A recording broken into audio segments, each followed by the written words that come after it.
so everyone knows. All right. Thank you for the comments that were submitted by staff, OPC, and Exelon. I think maybe a good way to start would be to have Exelon kind of take us through their proposed edits and additions to section 0.4, then talk about the metrics, and then go back to 0.3 if we have any time. All right. With that, John, you want to pull up you want to share your screen, sir? Sure. Good morning, everyone.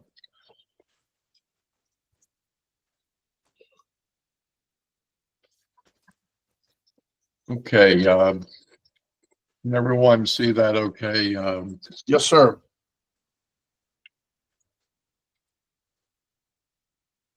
Let me see if I can blow it up just a little bit.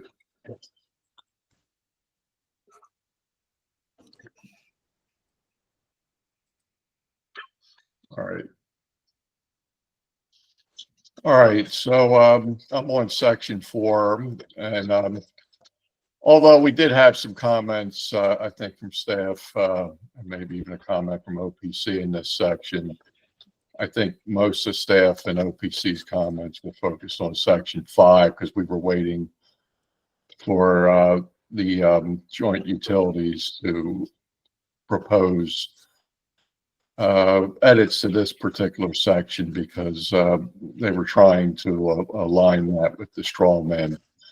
So I guess, if we have a spokesperson from the joint utilities, like to go through the edits and we can discuss them. Sure. Yeah, can absolutely do that.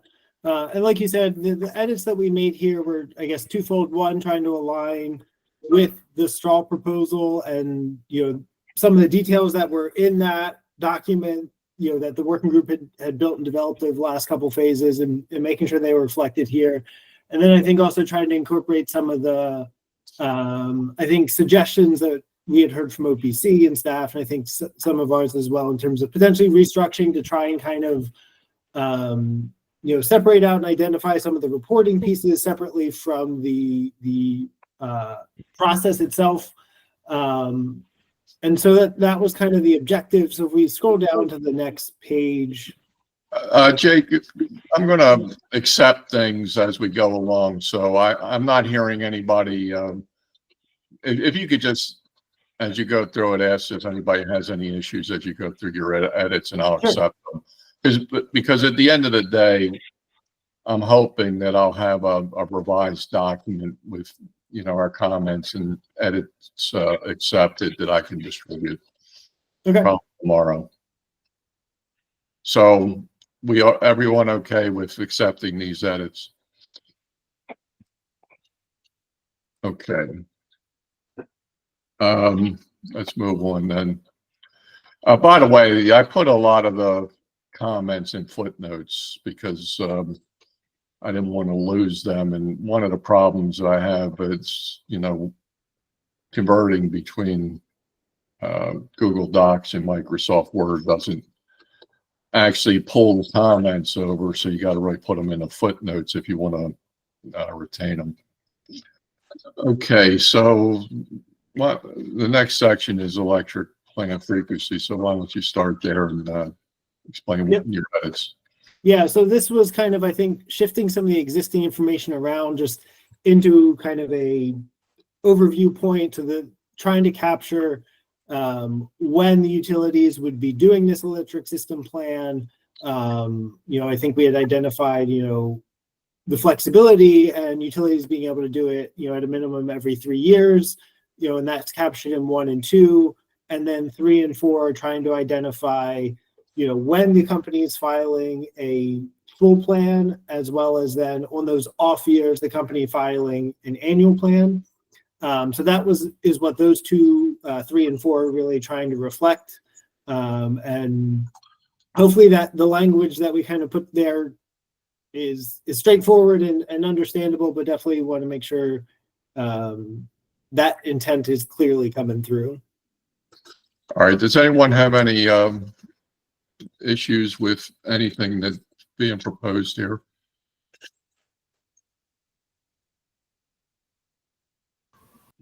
Go ahead, Samara. Good morning, everyone. So thank you, Jacob. This is really helpful. Just want to preface by saying we might have some additional comments, not a lot, but because our previous comment were only about matrices. So just want to say that up front. But I think the section you've changed it to electric system plan development, reporting, and stakeholder engagement process. But I feel like a lot of A addresses just the filing frequency piece of it. So I was just hoping maybe we could add a one that says an electric company shall develop its electric system plan pursuant to regulation -03. Something like that, that addresses how the plan itself would be developed.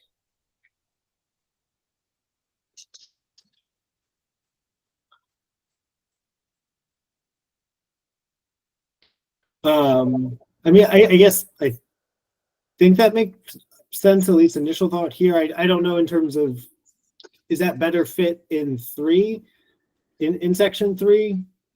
Or how would that kind of, I guess, coordinate with this section? I'm raising a hand here. My opinion is that that's covered in 3, and I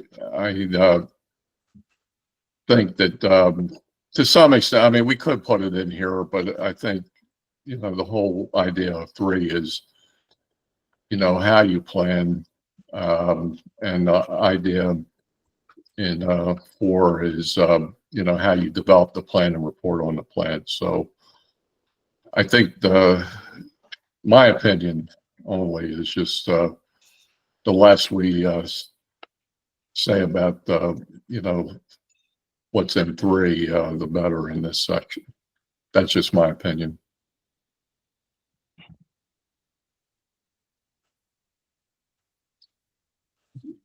So Chuck, you're the judge here, so you have to guide us. If it's already covered, I mean, I think we might as well just keep it the way it is. All right, so unless there are any other comments on A, I'm going to accept all this. Now, there was a footnote, OPC suggested restructuring also, and maybe a similar type of comment about restructuring. But I think, you know, for now, I'm not losing that comment, but I think I'd like to go through the whole thing first before we talk about restructuring, if that's okay.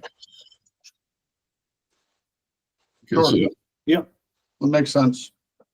All right, so I'm just going to pretty much accept, you know, a lot of the edits here as we go along. And you can go down to the next one, Jacob, while I'm doing that. Okay. So section B then was trying to outline what would be, or what would constitute the annual electric system plan update that the utility would be filing, and trying to provide the details of what was in that. And so that was, you know, already kind of built out in the straw proposal during, I think, the last phase of the work group discussions. And so really just took kind of that information that was in the straw proposal around what makes up an annual system update and reflected it here in A. And then tried to put a timeline on it. You know, certainly open to discussion of what that was, but trying to say that the utilities would file that 60 days prior to the annual technical conference. You know, I think there's one of the action items we took was to have conversations with utilities around when in the year this may make sense. And so we've had an initial discussion, but are going to be kind of continuing that discussion and timeline. So I think more to come there. But this was the first kind of initial step at putting a time frame on the process.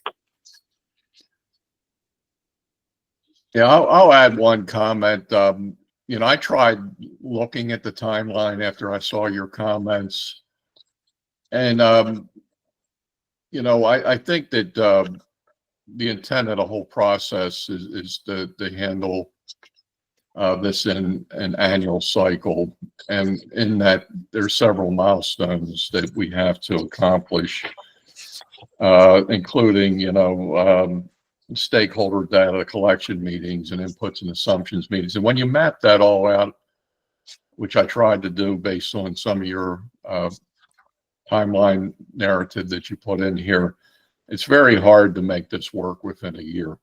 But what I'm going to suggest is we not quibble too much about the timeline here, you know, because I'd like to put up a milestone schedule in the end to look at it holistically, and then we can come back and maybe tweak whatever we have to tweak.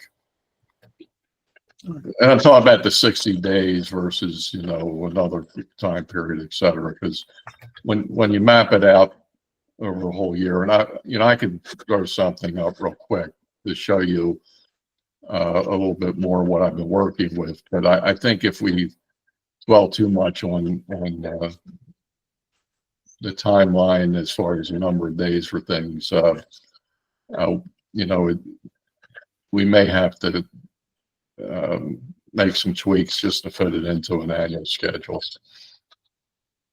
Yeah, I mean, I think it makes sense to kind of revisit that once we kind of start to map out all the pieces of it.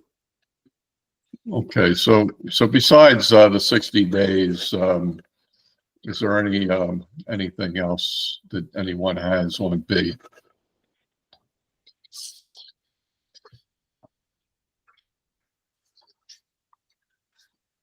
Okay, and I don't see that we have any footnotes here, and this will come out again today, so this is not the last opportunity people will have for comments. So we got C, data collection. It kind of runs over, so I'm just going to try to get it on one page. I'm just going to make a few changes here.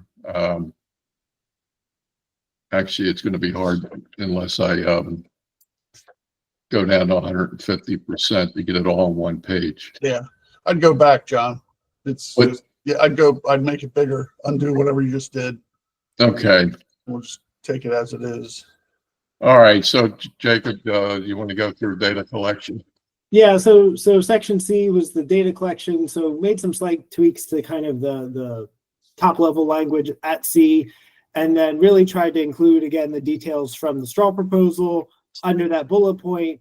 So, you know, again, the idea here is that we're collecting stakeholder input and customer inputs, highlighting, you know, what some of the inputs we are looking for. Obviously, not an all-inclusive list. It's something that would involve, but what those things may include, you know, important information around how the data is provided, and then, you know, highlighting that the utilities would identify, you know, that stakeholder window in terms of how and when they'd be able to engage and publish that information, and then,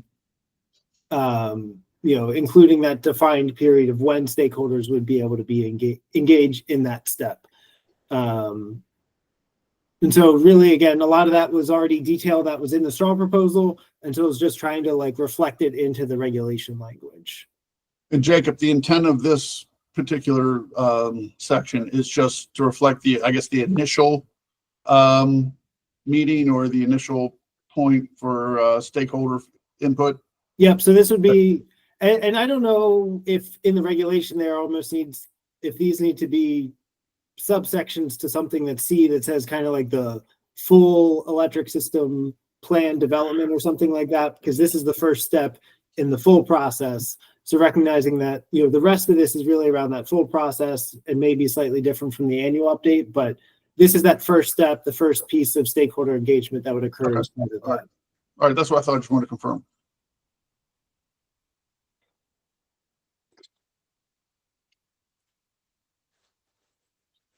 All right. Go ahead, Joyce. Yeah, for C, good morning. For C3, electric company shall identify stakeholders that it will engage we're presuming that that's just the initial list, but obviously it's a public process. Does that need to be specified? We all understand that, but I guess it's not limited to the ones that you identify, right? Like it's going to be a public process. Am I understanding that correctly? Yeah, I think, you know, one, that stakeholder list, like you said, it's always going to be evolving and it'll be updating. And I think that, you know, to your point in terms of like how that data would be collected, step 4 talks about, you know, how utility would publish kind of that methodology of how that collection would occur. Obviously, there are certain stakeholders where, you know, we may be able to, you know, we already have existing partnerships and relationships that we're working with. And so, you know, collecting that data may occur in one way versus, you know, collecting kind of data in a more broader effort. And so some of that's going to vary in terms of like how we're engaging those stakeholders.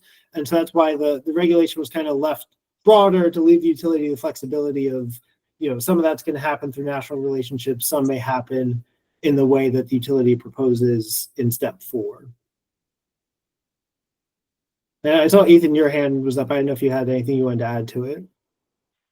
It was covered. Thank you.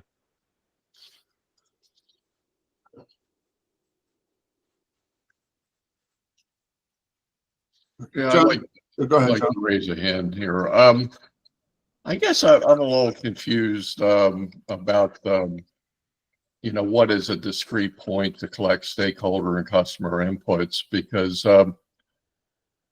I had the feeling that the straw man was proposing stakeholder meetings, but, you know, you're really not identifying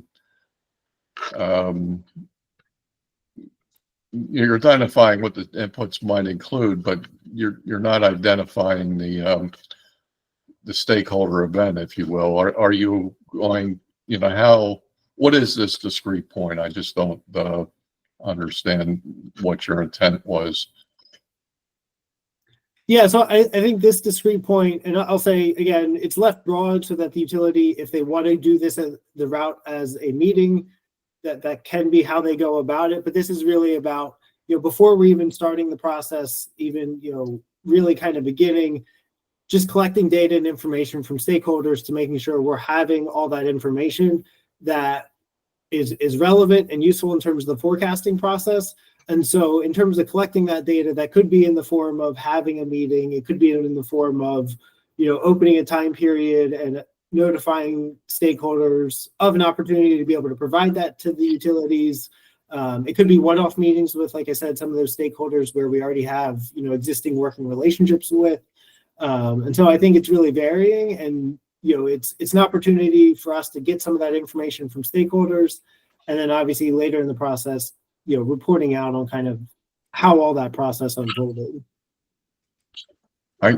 I would ask, the stakeholders prefer meetings or to provide their feedback some other way, but I really, and I think that, and maybe if, I have a thought here, if that may help. well, let me just ask, you know, in the FERC 2020 process, isn't that meetings that they're having? I believe so. I believe they had laid out 3 distinct meetings. It was can't remember off the top of my head, but there was an assumptions meeting and there were a couple of others. But go ahead, Ethan. And then we'll go to part of it.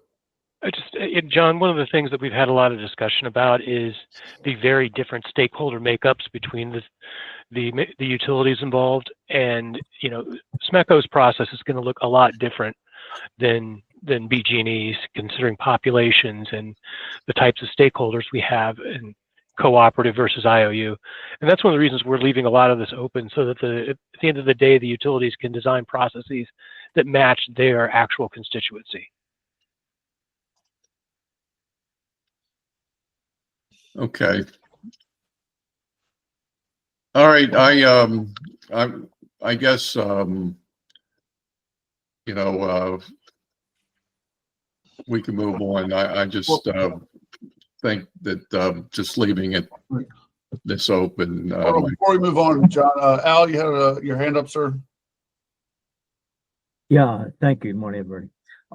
Yeah, actually, I was going to ask a clarifying question, but just on this point, in terms of C3 with the electric companies, I understand what Ethan's driving at, that each utility will have a different constituency in a sense that they would want to choose from.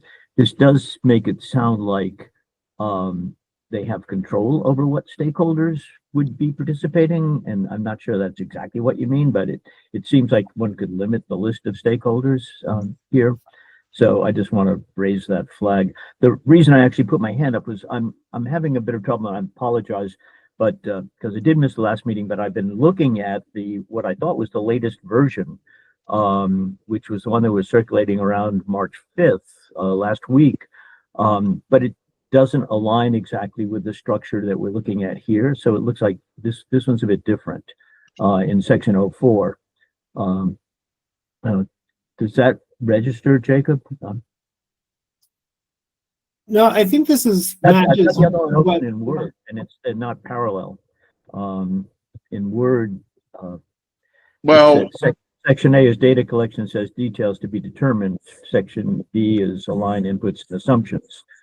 This is section 04 in that version. So I just, and this version has the comments as footnotes, as John Rakuski has said. So I'm just, it's fine if we work on this one. It's just that it's different from what I had been looking at. yeah, I'm not sure what the issue is, because I do know this is in Google Docs, and I had a lot of difficulty converting it into Word. But to me, the only thing that should be different between what was published or what was sent out last week versus this is you could see here these comments off to the side, which did not carry over in the Word version. So, that may be one difference, but, it's, again, I only left the edits in the comments because all the comments I had to make footnotes because they just don't carry over when you convert between Google Docs and Microsoft Word. So, so that's the only difference that I would know of between what was sent out last week and what this is. Okay, well, I'm just looking at what I opened that was referred to as the latest version, and it has under 04, it has A being data collection with sub 1 details to be determined, B being aligned inputs and assumptions, also details to be determined, C being published preliminary electric system plan. I think it's an old copy because the Yeah. details to be determined are down here and crossed out here. Yeah, but A here was data collection, and A for you is in this version is plan frequency. So I'm sorry, it just, they don't look the same. I'm just confused as to, I thought I was. Does anyone else have that problem? Because I really am perplexed if they. No, John, I think what you have reflects what we had sent over in terms of our recommended comments for this section. Yeah, that's the only thing I can think of, Al, is that on the 5th, that might have been the version that I marked up as red lines for section 5 for OPC. Whereas I think, Jacob, I don't know what day you sent yours, which is in a different version. Yeah, if you look through this document, I color coded, the cyan is the X line changes, and basically the green are the staff changes, and the yellow are the OPC changes. So everything from those 3 sets of comments was put in the one document, which is now the new document we're going off of. Yeah, okay. I guess I didn't, maybe it came from someone other than you, John. Is it Jacobs? I don't know. Anyway, that's not the latest one that I had. I'm sorry. That's my fault if I missed it, but that's fine. Just that working off the screen and not being able to see those comments, these little marginal comments, is making it a little bit hard to follow this. Yeah, I think that I can't remember the exact day I sent it out. I believe it was last Wednesday, which yeah, I can tell you when you sent it. If you have it, if you can email that to Al, maybe that'll help. Yeah, Wednesday morning. I'll shoot it to you.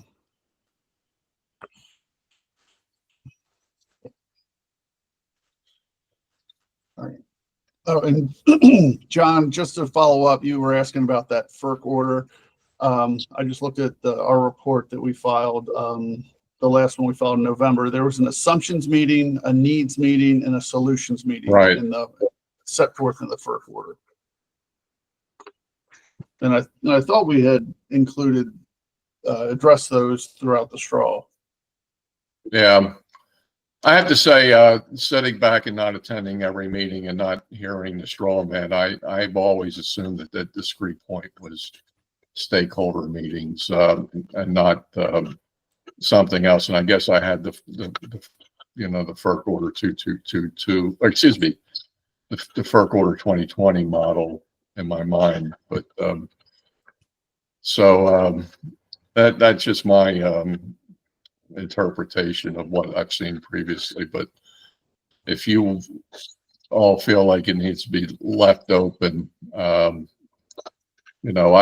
think that for now, I'm just going to pass on it and keep it in there that way. But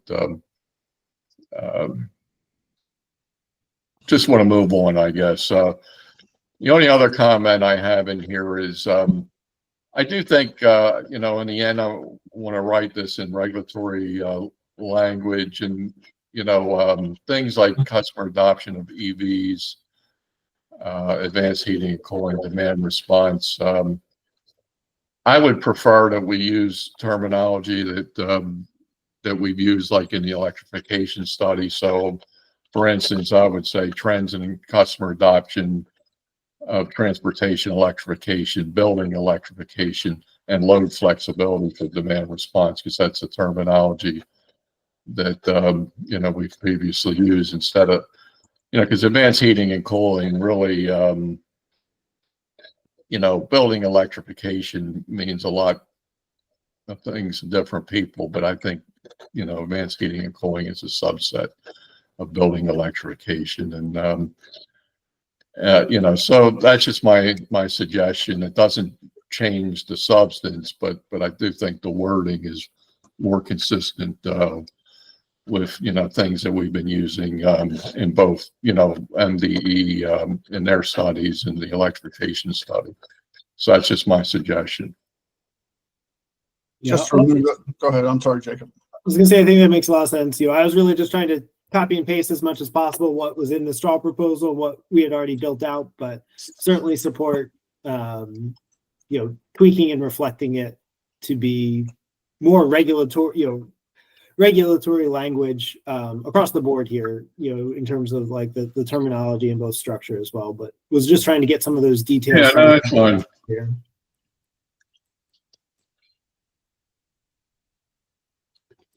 I'll make a little note to myself so I can. All right. Anything else that anyone has comments? At least I can see on the screen C1 through Or C4, I guess.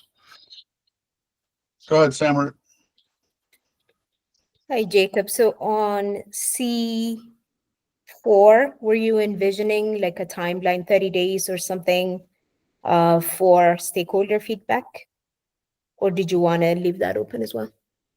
So kind of to what Ethan said before, wanted to leave it open again, just recognizing that each utility timelines may be different for it, what that engagement may look like. So wanted to leave it open, but still define it that the utilities would have to define that information, and publish that, so that's where the proposed methodology for collecting it, including that defined period, would be utilities providing that information, so it's clear to stakeholders how much time they have to participate, but just wanted to leave that flexibility utility to utility in. Got it. Yeah, so I saw in the plan you have like a 30 days comment period. So I was just thinking if it was an oversight or just intentionally left flexible. So thanks. All right, anything else? Just making some notes.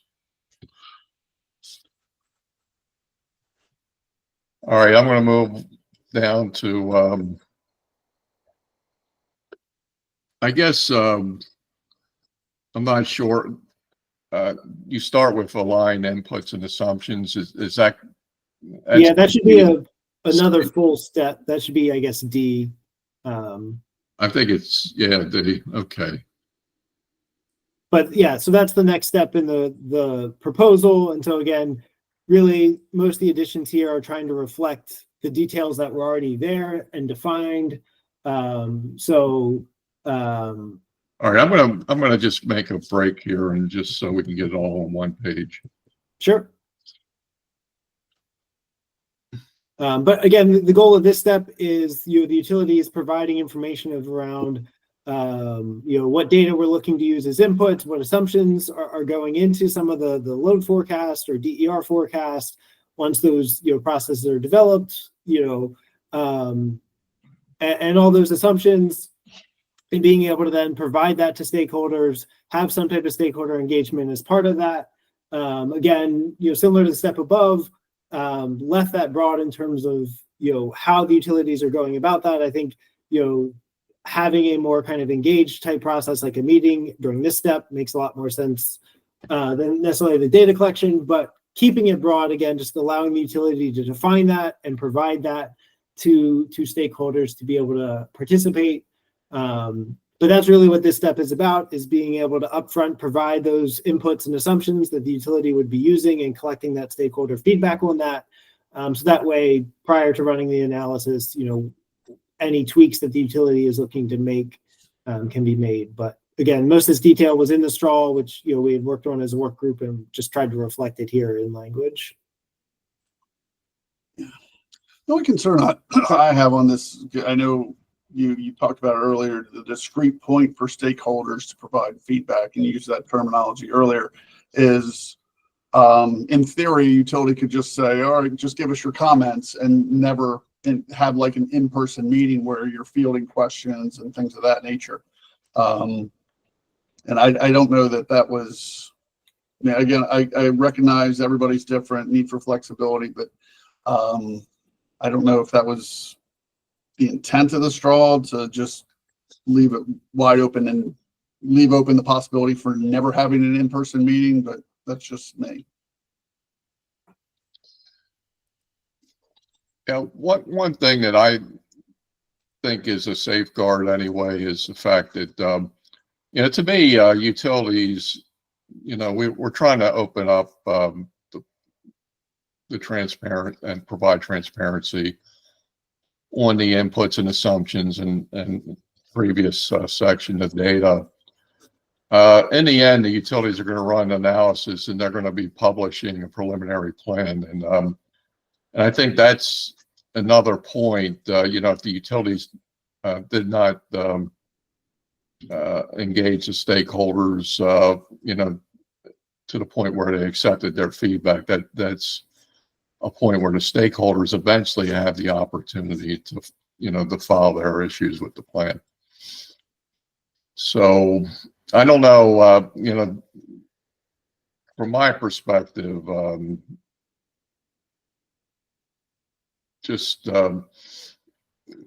don't know that you need that. You get that feedback. I don't know that you need another feedback loop in this particular process, because the ultimate feedback, comes in the utility or in the stakeholder filings. Go ahead, Al. Yeah, Judge McLean, picking up on your point, I actually, John, if we wait till there's a difference between transparency and input. Okay, I guess that's my basic point. If we wait until you get to the draft plan for there actually be an opportunity for the stakeholders to reflect on this, rather than saying, oh, in your modeling and your assumptions or something, you're missing a key thing here, it actually is a much bigger task to go backwards once you've gotten to a draft plan than it is to accept that input at the development stage, at the modeling stage, at the doing the forecasting and the other things. That would be a critical stage for having actual active stakeholder input. And I would go the way that Judge McLean was suggesting and try and identify a point where, and I guess this would be consistent with the FERC 2020 order as well, that this would be the structure where there would be an assumptions meeting where those things could be discussed up front. I think if we don't do that, then we're not aligning with what the order actually asked us to do. But I also think that just operationally, it's very important to have that input at that earlier point. Yeah, I'm not arguing against the input. The input is absolutely necessary. But what I thought I was hearing was that that there's further engagement about what the utilities are going to do with that input. And I don't know that the whole process timeline will provide the luxury to have iterative processes around feedback. I think in the end, if the utilities don't accept, the feedback that they're getting at these discrete points, who's going to force them to accept that feedback? In the end, that's really going to be, stakeholders providing their feedback in their filings to the commission on the plan, and the commission maybe, putting, something in an order that maybe they're not, that maybe they've accepted some of the stakeholder feedback. But I just feel like,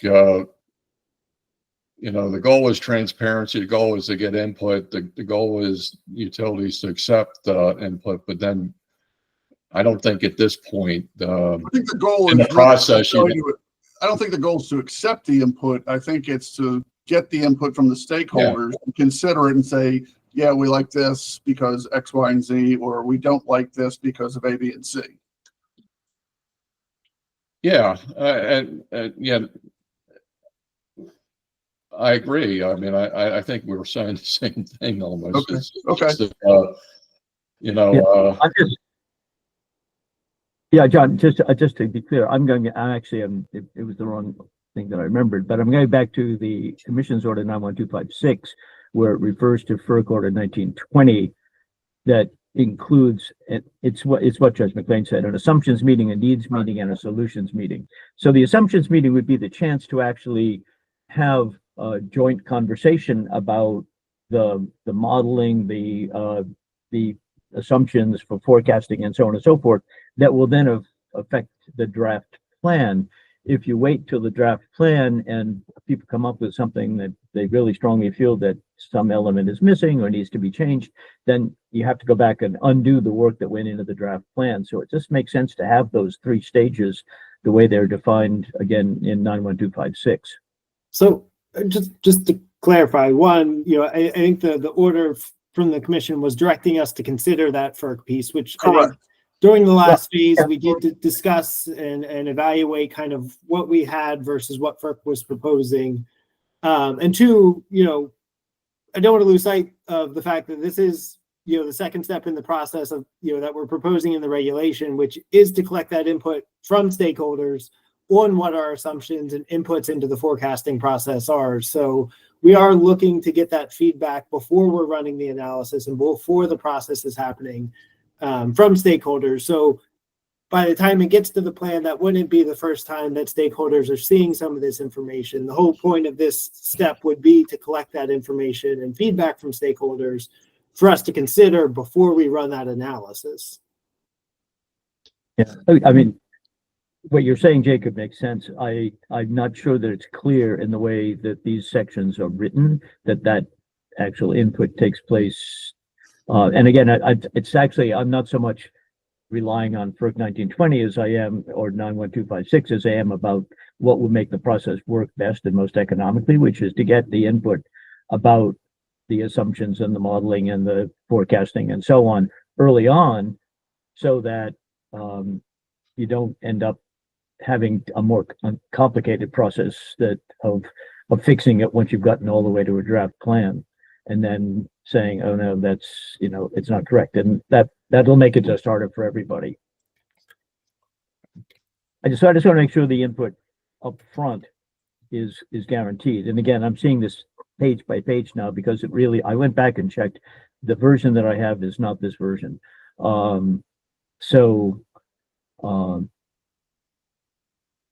Yeah, and I checked. I'll just say, you know, I think this is reflective of the straw proposal. I know that's a document that you have seen, you know, and we've discussed for a while now. And so this regulation is really just reflecting those steps in order. And so similar to the straw proposal, the inputs and assumptions is step 2, which is coming before the utilities run the analysis, which is step 3, right? And so the inputs and assumptions are D here in the regulations, and then running the analysis is E. So structurally, that's coming before the utilities are running the analysis. So it's just going back to the discrete point question that Judge McLean raised, I guess. Okay. How does that happen? So that's where I think point 2 in that, or, you know, 2 in that regulation is the utility would define what that discrete point looks like. Right, so whether that's a stakeholder meeting and an online opportunity to provide comments or some combination thereof, the utility would define and provide that information in terms of how that engagement would occur.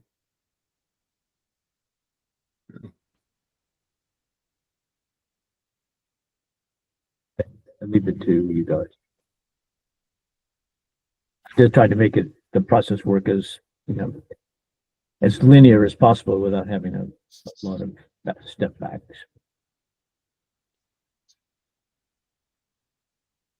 Just the clarity. That's all. Okay, thanks.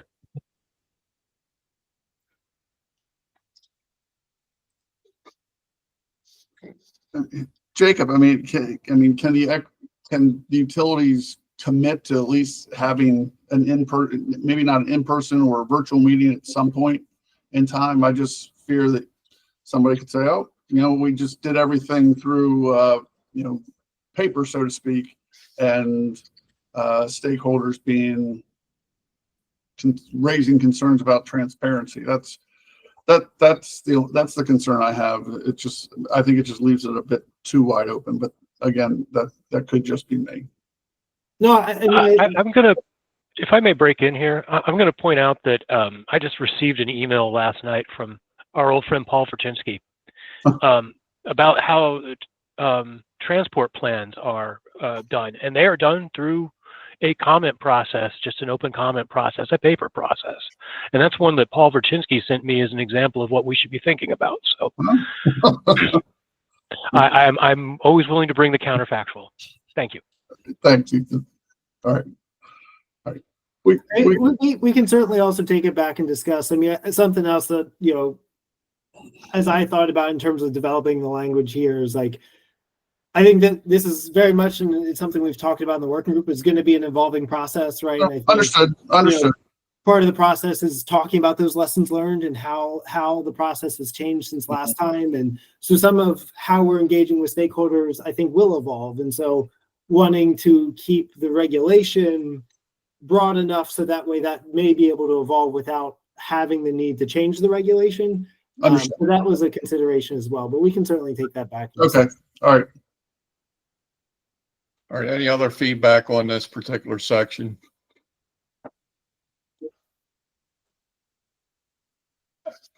Yeah, the other thing I'd like you to think about, you know, I really do think that in the end, and I know this was in your original straw man, so I'm not trying to change your straw man because the commission accepted your straw man for the most part, but you know, when you're looking at inputs and assumptions, you know, versus the first part, data collection, to me, there seems to be a little overlap. But, and I'm not sure, in the end, you know, when it comes to the FERC order, actually, I keep saying FERC order 2222, but it's FERC order 2020 process, where they're actually having 3 meetings. You know, the assumptions meeting to me is a combination of, you know, both D and C. And there's really nothing in the straw man other than the technical conference where you talk about needs and solutions. So, you know, I'm just raising that point. I know the commission, you know, accepted your straw man, number one, and two, they, number two, they basically said that, you know, consider the FERC order 2020 process. They did not say that you had to adopt it. They said they wanted the work group to consider that. So I think what you've done, it aligns with the commission order, but you know, at the same point, you know, the commission did express an intent that they liked the fact that the FERC order 2020 process had those 3 different steps. And while I think that the solutions probably is really, you know, that feedback step is probably the, you know, technical conference, you know, I do think that, you know, presenting the needs and the solutions at the same time, you know, is different than the FERC 2020. And we're going to have to field questions from the commission about why that's different. So think about it. I'm not saying do anything because I think this is compliant. All right. So I'm going to go on to run analysis. Jacob, you want to go through that? Yeah, so this one is relatively, I think, obviously the smallest bullet point, which is really just the utilities are going to now take all that information back and run the process, which would connect back to, you know, section 3 effectively, which talks about, you know, those factors in the process. But that's really kind of what this step is. So relatively short step, but again, reflective of that point in the straw. Okay. Any feedback on that? Okay. So now we have provide preliminary electric system plan. Yep. So this is the probably media section of the regulation. So this is where once the companies have performed the analysis, they are publishing it, right? So, you know, the idea here is then that we're capturing a lot of the work that already happened, right? Being able to reflect what happened in step C and D, building out, you know, talking through lessons learned and process improvements. You know, again, most of this was in the straw, and so it's really just trying to reflect that information. This is when the utilities would be publishing the grid needs that would identify, potential solutions that are being considered for all those pieces. And so that's all here. It would be published relative to what's outlined in A in terms of frequency. And, you know, we have it be published both on the utility website and filed with the commission. And this is leading up to the technical conference. Again, had put timelines on when before the technical conference they'd be filing this, when commenters would be able to comment before the technical conference. But, you know, John, as we talked about before, I think it's worth just acknowledging those points, but revisiting that timeline, you know, once we kind of take a more holistic view of it. So that's what this is trying to capture, is that kind of full plan being published by the utility, or preliminary plan, I should say, being published by the utility for stakeholders to review and comment ahead of the technical conference. Okay, do we have any feedback from stakeholders on the proposal here?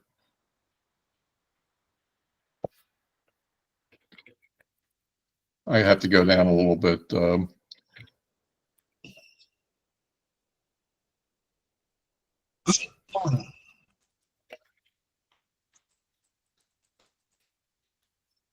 All right. Why don't we go through the technical conference then? Yep, so tweak the technical conference to basically just simplify it a little bit, since the annual plan was already described and the now preliminary system plan was described, just to reflect it, to say, you know, if the company filed a annual update, they would present on all the topics that were covered in that. If a company presented or filed a preliminary system plan, they would present, you know, on all the topics covered in that report. So just given that those were defined elsewhere, just reflected that companies would be expected to present on those.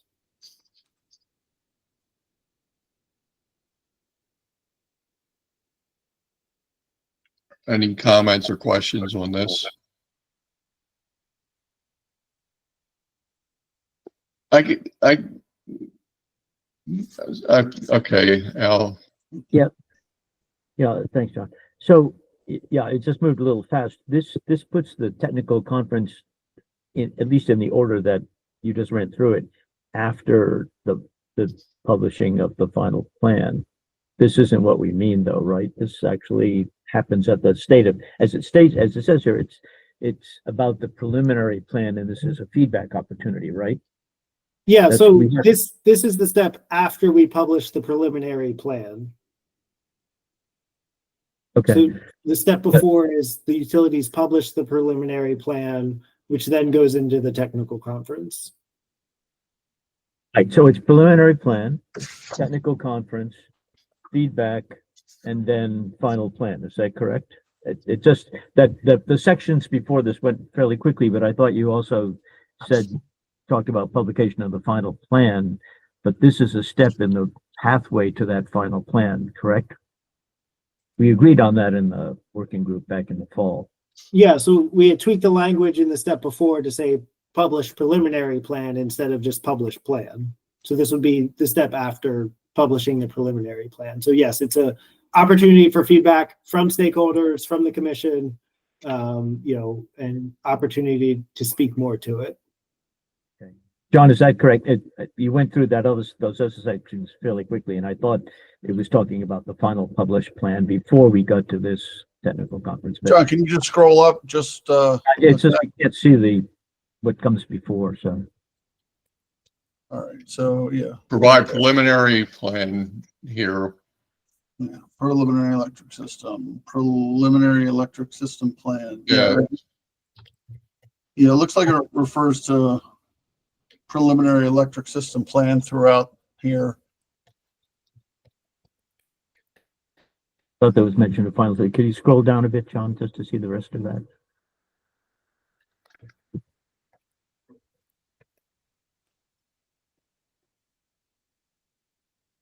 Okay. Yeah. Okay. So and then we get into the technical conference after that. Okay. Okay.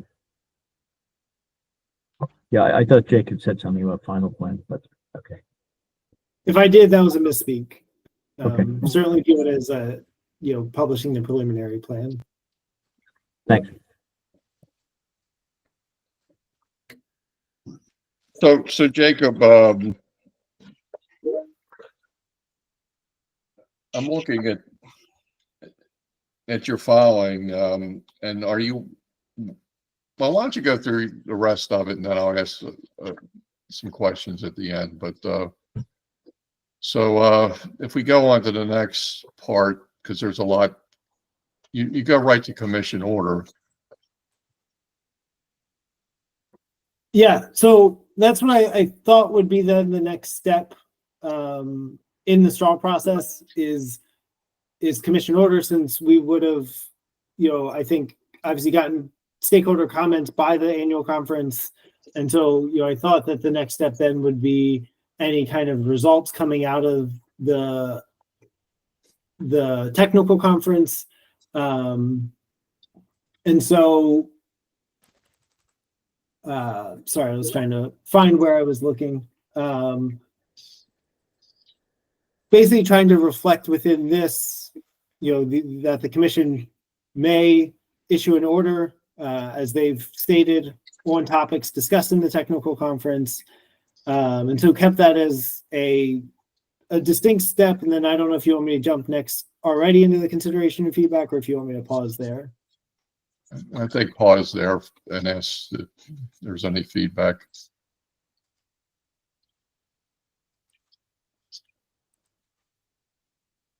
So evaluate feedback received from the commission. Any comments or questions?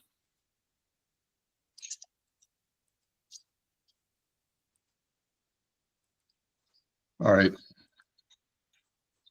Jacob, where do you want me to go to next? So, well, this is the last section, which was the electric company's consideration of feedback. I think right above it is, on the next page up is technically step L, which is what these are falling under. So these are falling under a separate step from the commission order.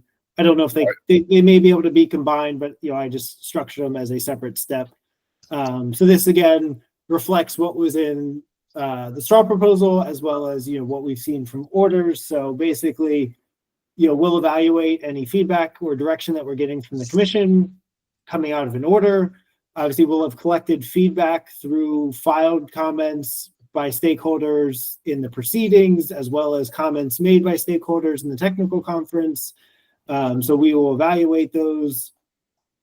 And then, again, we can work on the timeline here, but recognizing that the commission's not approving these, utilities need to be able to kind of move on with the process after that technical conference. So trying to find a way to reflect when the utilities would be doing this. I think some of these dates may still need a little work, but we just wanted to kind of get some information out there.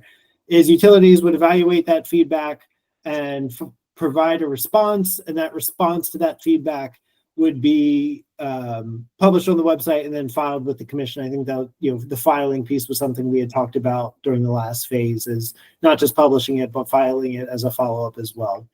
Right. So that reflects the last step there. Okay. Any questions before we move on?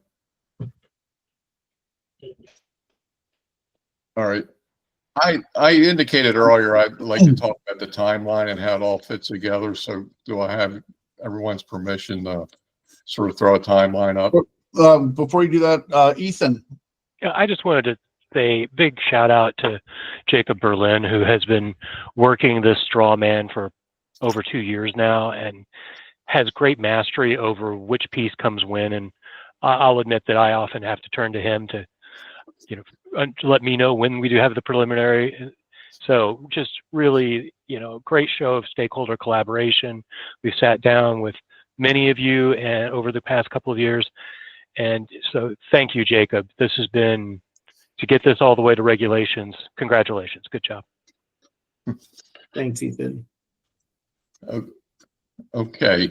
I'm going to put something else up at this point because I think it keeps a lot of the elements, but I'd like to just talk about logistics. So I'm going to stop presenting this for a minute. We'll get back to it. But I was trying to work on a little bit of a timeline, and may have to blow this up. Is that too much? No, that's good. Yeah, let me see. Actually, some of it's cut off. So Can you move it a little bit to the right? Yeah. There you go. All right. So actually, I got to move it up to.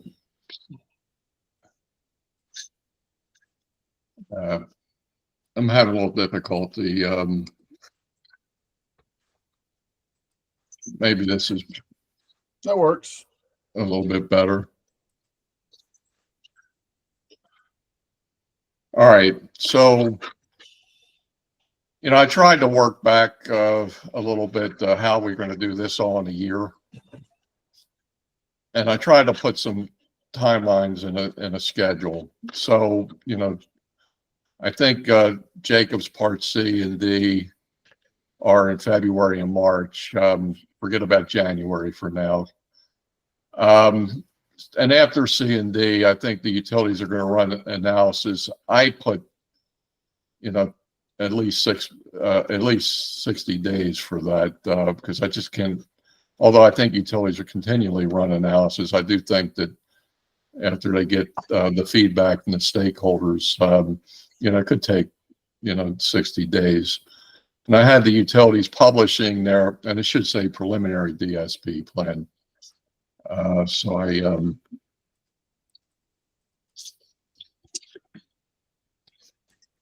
should change that. And annual updates with an end of June target. Then I'm envisioning a 6-week discovery period, which basically is about 2 rounds of discovery before, and also gives you the stakeholders time to file something. So we're really talking about if the utilities are publishing their preliminary, actually it should say published preliminary, so prelim published, but if they're doing that, we're talking about a mid-August target for the annual technical conference. And I really feel like the conference is about 2 weeks after the stakeholder filings, and that's consistent with the reliability conference, that the annual hearing is about 2 weeks after all the stakeholder filings. So even though I have July and August, I'm like bleeding over a little bit.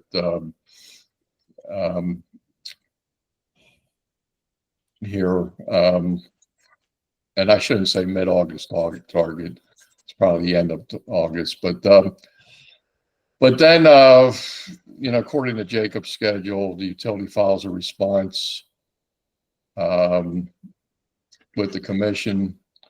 The commission issues an order, and then we have these annual filings that we need. The utilities need to get something by November 1st, and staff needs to get something for the MGA by December 1st. And theoretically, what the utilities provide should be reflective of their current plan, although it's probably still in progress.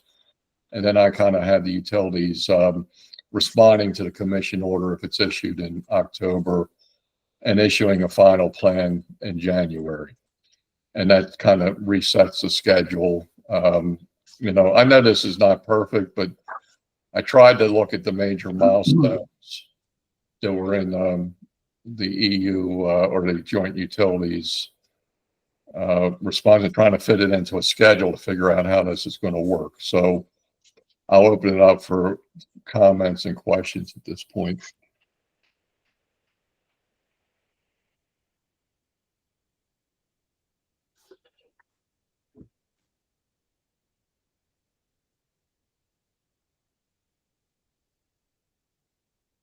You No, nailed it, John. No, everybody's just in awe.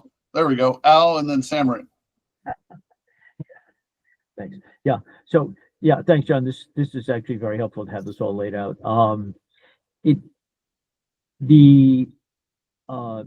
This is when you go from January to January, then you have reissuance of a final plan, but the actual plan is on a 3-year cycle, right? So right. Yeah. So basically, what's due in the intervening years is a report and an update, right? So we actually don't go through the whole process over again in the intervening years. This would be the first year of the 3-year cycle, right? Or 2 years, as I think was mentioned. Well, yeah, and the problem is we're trying to, and you missed last meeting, I think we're trying to do both the annual updates and plan as part of the same schedule. So I do think that there are going to be final annual updates, right? Right, but you wouldn't have to go through all these steps to get to those annual updates. It's not the same process. Well, Happen this detailed process would only happen in year 1, and then you'd have updates and technical conferences in the other 2 years, but you wouldn't have to go through this whole thing every year. I believe that's correct. I think what we Yeah, discussed at the last meeting that you weren't at, was that, you know, the annual technical conference is going to be a multi-day conference, and the annual updates would probably be handled, you know, like in a day one, maybe bleed over into day two, but then there'd be a more dedicated time for utilities that had their final plan. So the technical conference and pretty much everything we're trying to do in one hearing. So we're trying to align the annual updates with the final plan updates. Right. I think Al was getting at, we're not going to go through all these same steps with the annual. Oh yeah, well, yeah. I'm sorry. With the, No, I think that's where he was going. yeah, I should make that clear on. Yeah, the data. I guess the data collection, the inputs and assumptions meetings. This is only going to be for the final plan. I'm questioning that.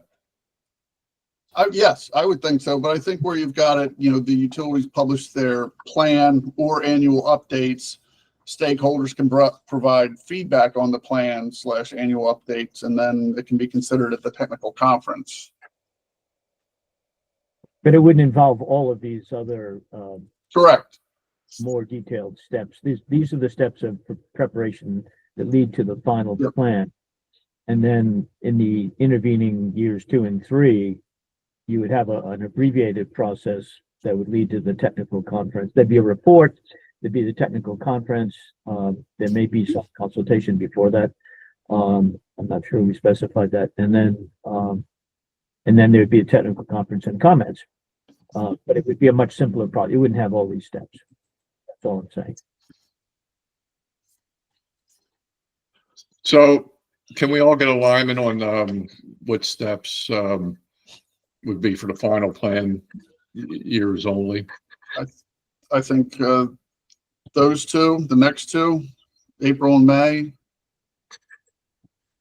I think it's reasonable to publish the annual updates. Right, we have that in there.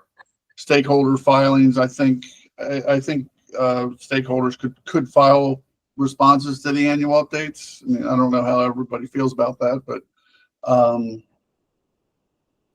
Stakeholders can file on anything they want to file, which you know, the commission's never tried to limit that. Sure. Well, I mean, maybe we throw in or annual updates on in July after DSP plan or next one up in July. In July, not limit that to just the DSP plan. Okay.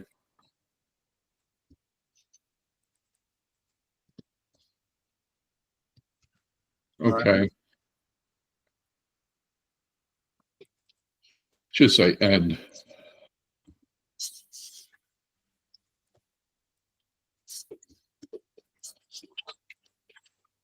And I say meeting / discrete. Since we agreed that there may be another way of doing this here.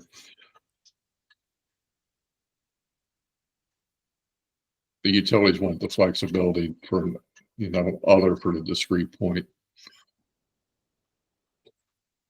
But I know I only worked on this morning. I would have sent it out earlier, but you know, I know you're going to need time to digest this and provide feedback, but I'm just trying to fit it into a yearly schedule because that's what I think the commission wants, but it's got to be workable.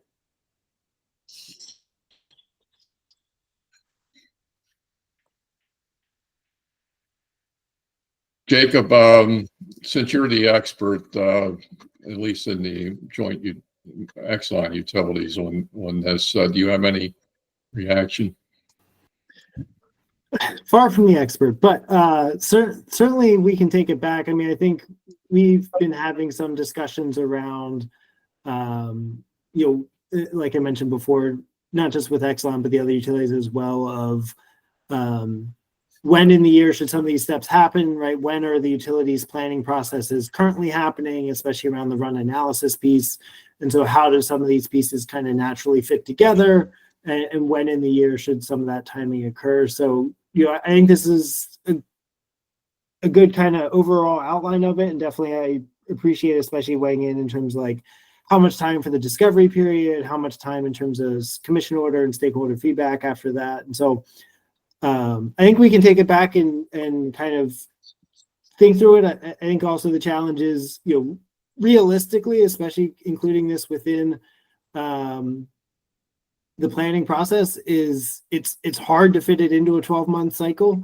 Right. And so, some of this, I think that's the benefit of, having that flexibility to extend over, filing the full update just every 3 years or up to every 3 years, is it could allow the utility to extend some of these timelines beyond kind of the annual, with having the anchor points being, when stakeholders have to file, or when the utilities prior to a technical conference have to file, like those being those anchor points, and possibly leaving some of that, other pieces that happened before it a little bit of flexibility that it may extend, more than a year in total for a utility to work through it. But Well, I think the problem with flexibility is that,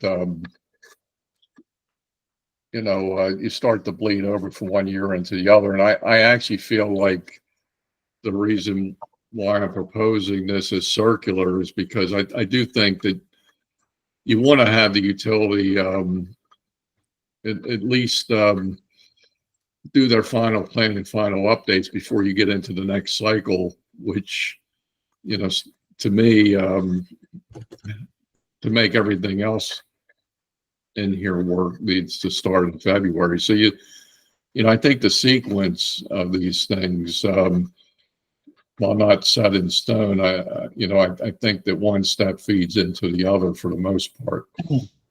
Yeah, and John, just in the chat, Damon from SMECO suggested that there should be a period after the stakeholders make their filings for the utilities to engage in some discovery and at least consider updating / modifying the plans based upon the stakeholder feedback and discovery responses prior to the technical conference. Yeah, and I was thinking about that, and I have an alternative tab here. I wanted to socialize the main tab first, but let's work with that for a minute. So here's the here's what we were talking about. So if we did what Damon suggested, sorry, I'm having a little bit of trouble moving this around. Okay, so you're basically moving everything by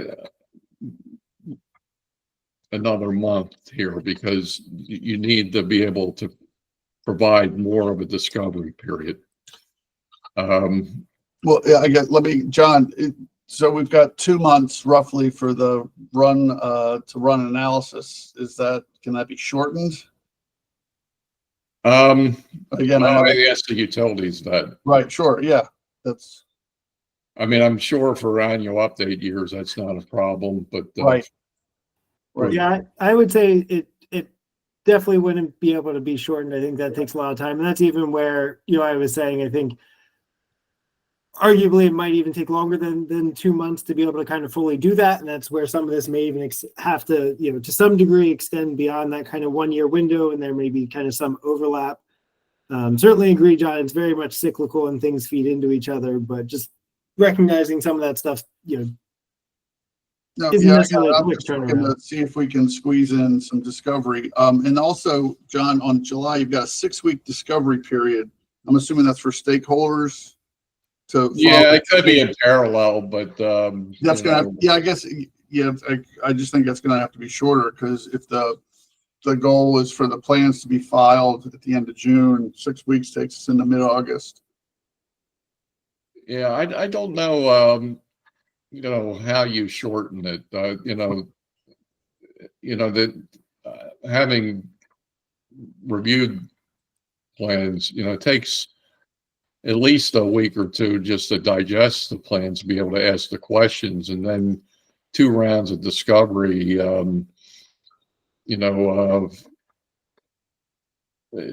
because you have to evaluate the discovery responses before you formulate the next discovery Yeah, responses. no, I get it. I was just looking to see if we could trying to accommodate Damon's suggestion.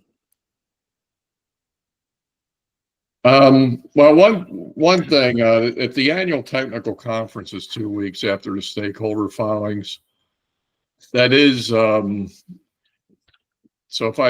is an opportunity for discovery from Limited, yeah. So if I say, I'm just using August, since we were sort of targeting mid-August earlier.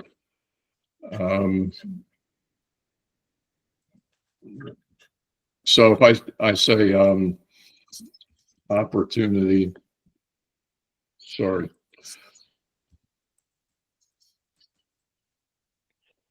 John, Ethan Holmes here. Yeah. I'm trying to understand the utility response to commission order and final plan and final updates 90 days after order. Why is that the key start date? It seems like we should be starting. What is that keying off of in the regs? I'm trying to find it. Well, the problem is that you wanted, I believe, and Jacob, you can call me on this because I don't have it in front of me, but I believe you wanted 90 days for utility response to the stakeholder feedback and the commission order. Okay, but that's at the end of a cycle, not at the beginning. Right, but you need to know where you ended before you actually begin. Well, yeah, but that shouldn't be like, if it's a 3-year process, then that shouldn't be the same January as the February we start the new process, and that loses us a lot of time. I agree with that. So that should be like January 2 years previous, the first one, and then we can start February, March, April. We can run the February and March stakeholder processes actually in the previous year and get that rolling before we get to our April and May analysis run. And that frees up a lot of time. Okay. So the January should be January 2 years previous. I think I'm doing the math right in my head, but I need to really lay this out on a board to get it right. January 1st. Yeah, let us take this back. Jacob's saying to me, we should take this back. John, if you can just send out this basic map, and we can expand it over a 3-year period to make it so that we can see what the timeline really looks like and come back to you with a proposal. Okay. Yeah, that would be good. I think that in the end, it would be helpful for the whole work group to kind of align on a schedule and how this is all going to be done so that we can communicate it. I think this is a good start, though. Too many moving parts. Yeah. All right. Andy, you had your hand up, sir? Yeah, thanks. I was just going to talk a little bit about the update years. I think the intention is obviously to have it be a trimmed down version and not replicate the full effort of a full plan year. But I guess the only comment I'll make at this point would be to keep the inputs and assumptions meeting or some venue for stakeholders to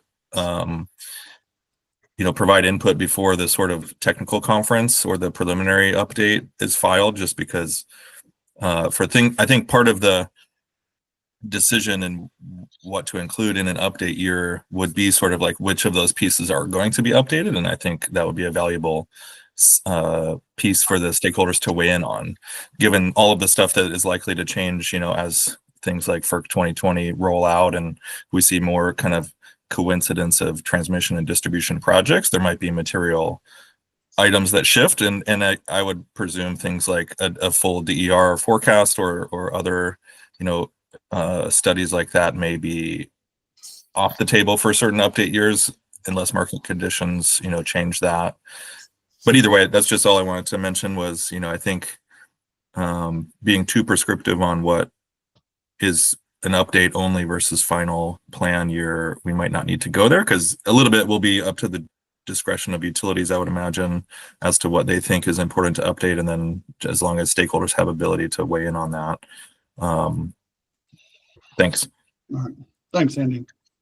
Anybody else before we move on? Go ahead, John. Yeah, I still kept a copy of the old thing, but I wanted to get to Ethan's point. So Ethan, you're envisioning these two steps, at least for the full plan year, occurring, maybe Q4 or even Q3 and 4 the previous year.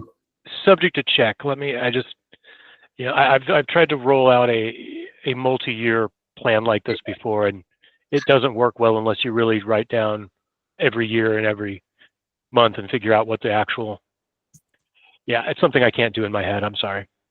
Yeah, well, I agree, and you'll need time to soak with it, but really, okay. I'll send you the spreadsheet. You guys can work around with it and look at the multi-year view. But maybe what we should have is an annual update tab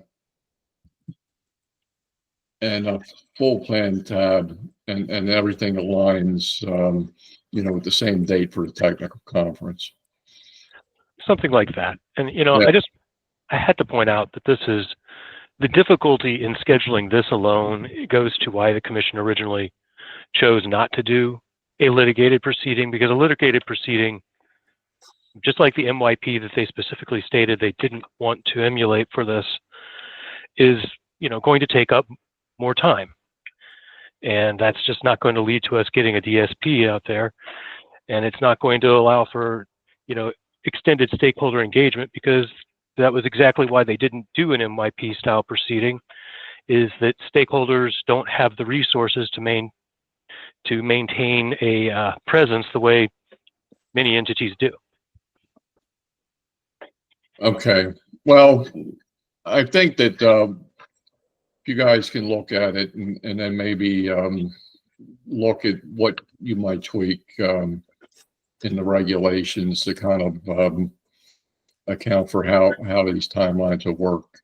I do want to caution, though, about moving things around too much. I mean, August technical conference is stretching it a little bit, only because of the fact that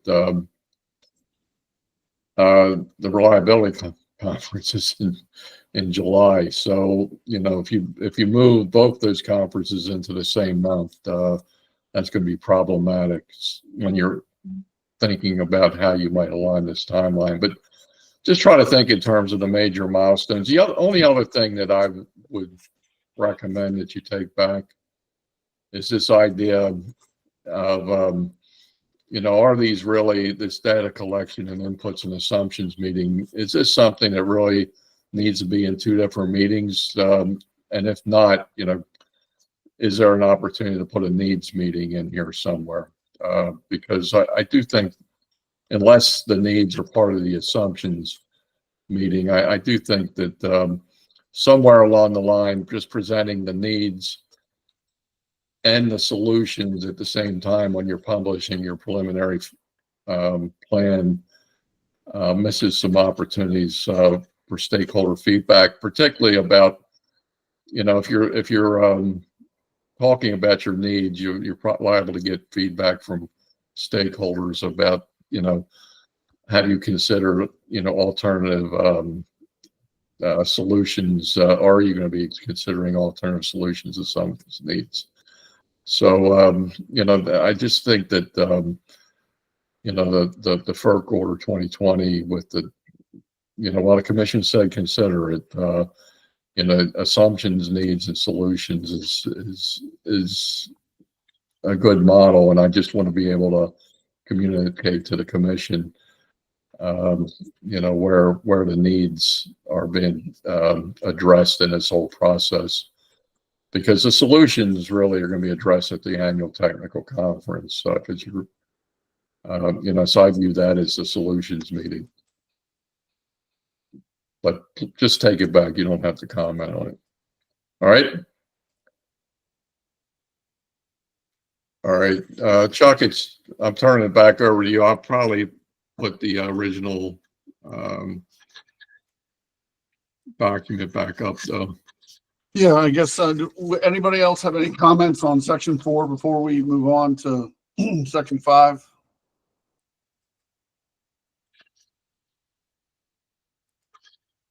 And thank you for putting that together, John. All right. Well, that was relatively painless. All right.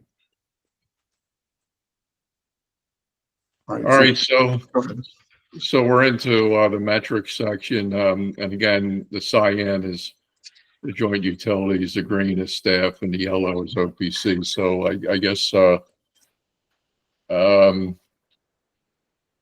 first edits are excellence. Jacob, you want to address that, or is there somebody else? Sure, I can speak to it, and Ethan, obviously, feel free to chime in as well. I think our big thing here was, and I think it's a consistent theme throughout for us, is there's an existing reliability reporting report that exists. And so really reflecting that, those reliability metrics should, continue to be reported in that process that's consistent with, commission direction in terms of deferring to other working groups and other existing reports, and not looking to do a duplicate or consolidated reporting process. And so really reflecting that, given there's already an existing reliability reporting process, we shouldn't necessarily be, putting new or additional reliability metrics here, and kind of creating that confusion for stakeholders, where some reliability metrics are in one place or some reliability metrics are in another. So that was why we are recommending removing these pieces from it.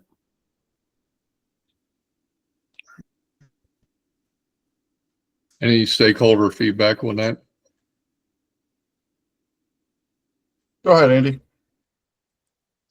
Yeah, I guess I certainly agree. The commission was clear about not doing the copy paste of different regulations. So I kind of agree with that, and would also, though, point out a concern I have with that general deference to those other venues is if this kind of promulgation of these rules is a place where either the legislature or, the commission has ordered new things to be considered, such as vulnerable communities or climate impacts and things like that, which aren't currently in the reliability performance, report requirements, then you might face a situation where you sort of lose the expected evolution of such metrics and what they're intended for. So maybe that can be handled by just, I think the way we had this section written up was like, or at least a few of the stakeholders had it, was in addition to those other reported metrics, here's like some new ones, and try to distinguish. I have not, cross-checked each and every one of the ones that we've put forth, but so I'm willing to have the discussion of, is that already included there? Can we punt it over there, or is it new and additive? So that's the only kind of feeling I have at the outset, but otherwise agree with what Jacob said. Yeah, my take on it is that if there were new requirements, I don't think, and they were reliability, performance type metrics to be reported, then probably the reliability regs would be updated to reflect that as an annual reporting requirement. I think that the complexity of all the different types of metrics that we're capturing through all the different proceedings I think if there are things from statute that come out that we have to deal with, they're dealt with in the appropriate docket, and the commission's order was not to be duplicative because, while I recognize that there is probably some value in having, all the metrics in one place, there are separate dockets for these things, and that's where it should be reported. And let me just point out that reliability metrics, while considered in planning, are not about planning. This is not about meeting DER or customer load growth. This is about standard day-to-day bread and butter work. And that's why we were presented at the very beginning of this proceeding, the various buckets of our investments, and noted that reliability is dealt with pretty much on an annual basis, often on a on a quarterly basis, and doesn't really come into the concept of planning that was going to be the long-term thinking that we're going to be looking for input on here. So not really relevant to this conversation. Well, I would only add that, reliability planning is a function, and the reliability planning takes place, at least setting the targets for that every 4 years in the case 9353. So all the reliability plans are presented, at that time for a 4-year period in that particular docket, and we don't want to be duplicative of that.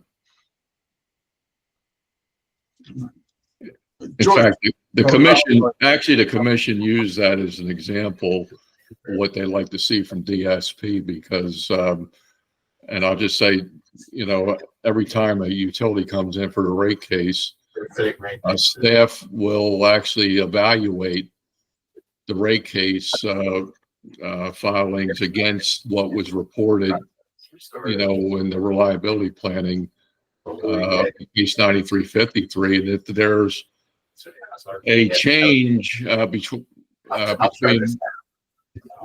somebody might need to mute.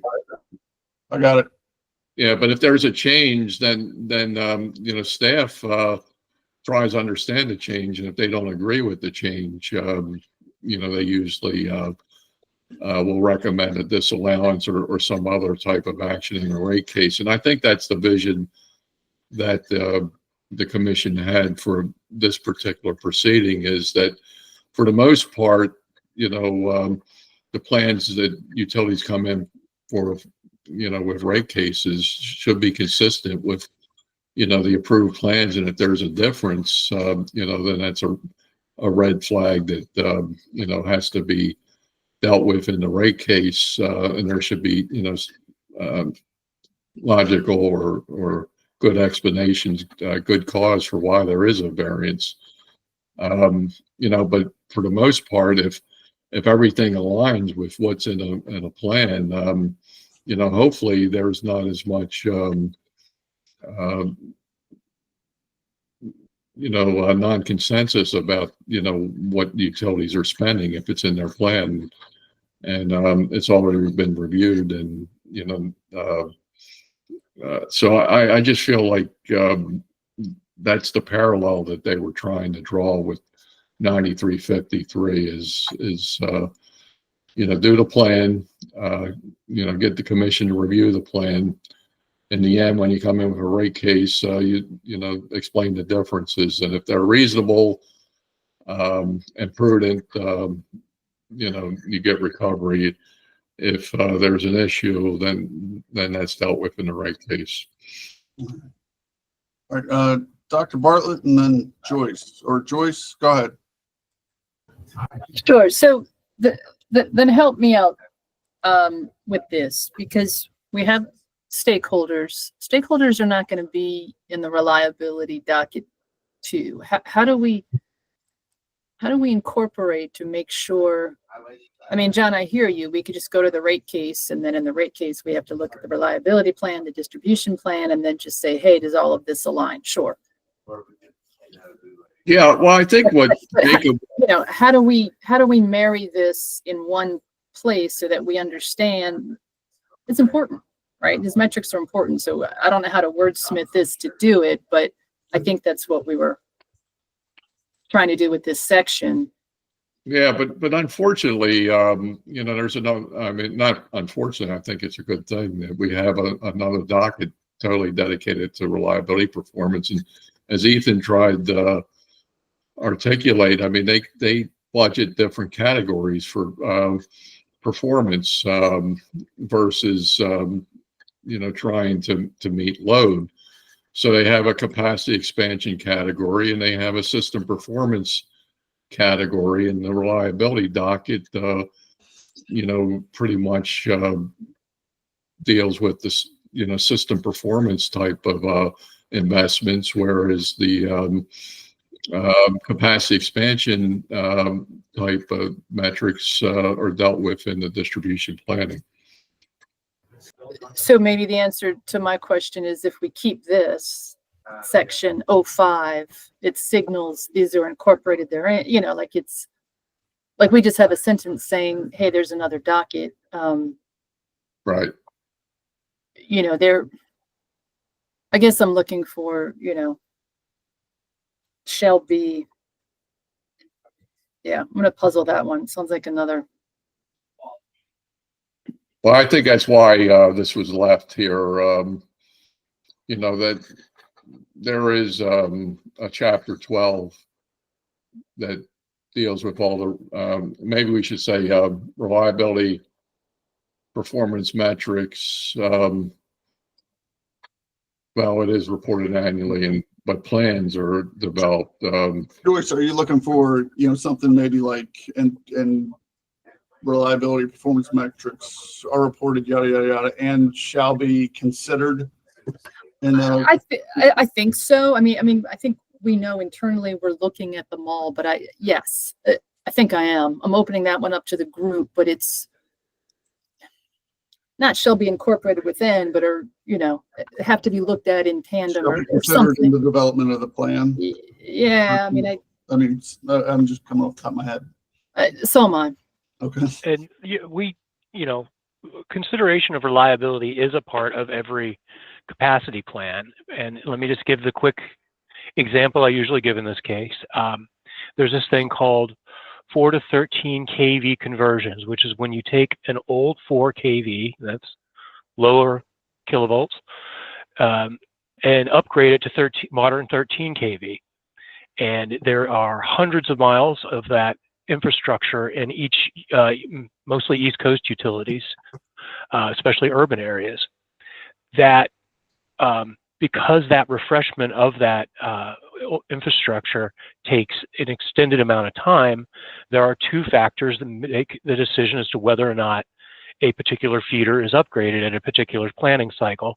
And one is reliability and the other is load growth. The question is always, what is pushing us to need this section done first? And if it's neither, then that section is relegated to the back of the line. It's fine as it is. But we have these each of these types brings us a decision point. But reliability is always up front of all other decision points because that's where we have the biggest problem. A capacity need could still be the decision we made it off of, but these decision points are pressed by the particular need we see on the system. For the matters of capacity planning,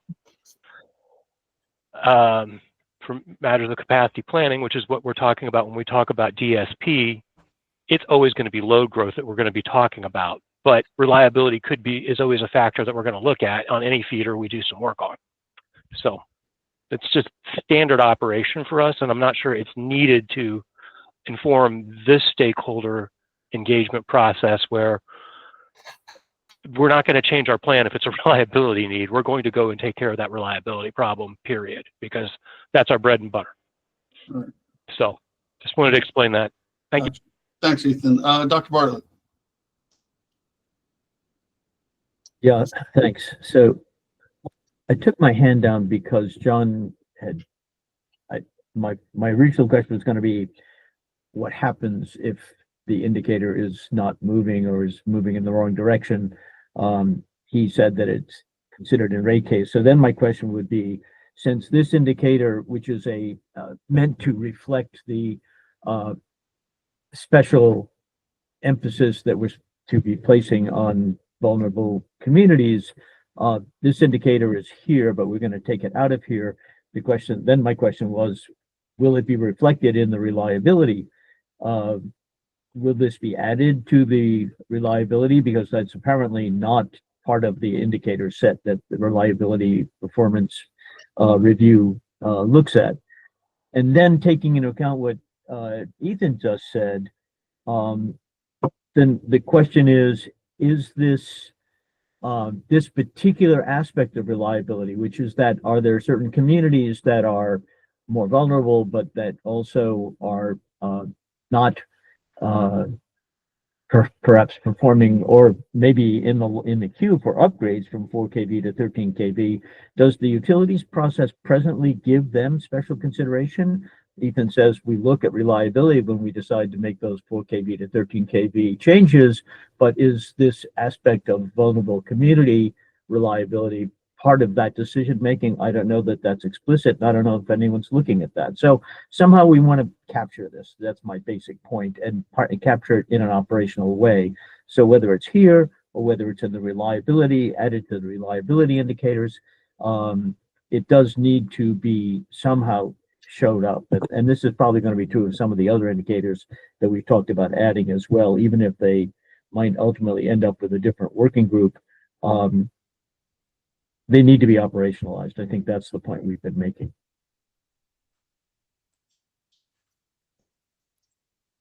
Well, I think, and I'm not just talking about the reliability docket, but, stakeholders have a need to have certain metrics considered in any of these existing documents, or existing dockets. Then really, those issues should be brought in those dockets. And I realize not everybody is participating in the distribution planning docket that participates in these other dockets, but somehow, they need to be raised in those dockets. I don't know that the distribution system planning group has been given the mission to scout out every, issue with investments, no matter what docket they are in, and point out their flaws. I think that the stakeholders in those particular dockets need to point out that, hey, we need additional metrics. And I do think there is some analysis, and Samri can probably correct me, but I think there is some analysis when it comes to evaluating poorest performing feeders that does look at vulnerable individuals. And in fact, I think there's a definition for vulnerable individuals in COMAR that was put in associated with the reliability docket, and also multiple device activations. But Samri, subject to check, can probably correct me if I'm wrong. She's telling me I'm right. So yeah, while there isn't a specific reliability metric for vulnerable individuals, it is looked at for the worst performing feeders, and for the multiple device activations. Yeah, John, just to clarify, however, I would just point out that going way back to where we started this whole process a long time ago, PUA 7-802 specifically says giving priority to vulnerable communities in development of distributed energy resource electric vehicle infrastructure, and in general, paying attention to distributed or to vulnerable communities is actually in COMAR for DSP specifically. Yeah, that's why we got into this discussion of these indicators, where how could we take some of the things that are routinely done, but that aren't actually, that will, as Ethan said, filter into what is being done with the distribution grid, whether it's 4 to 13 kV upgrades or whatever. How do we take those and make them part of the distribution system planning process. That's why these indicators are there, to respond to that requirement in COMAR.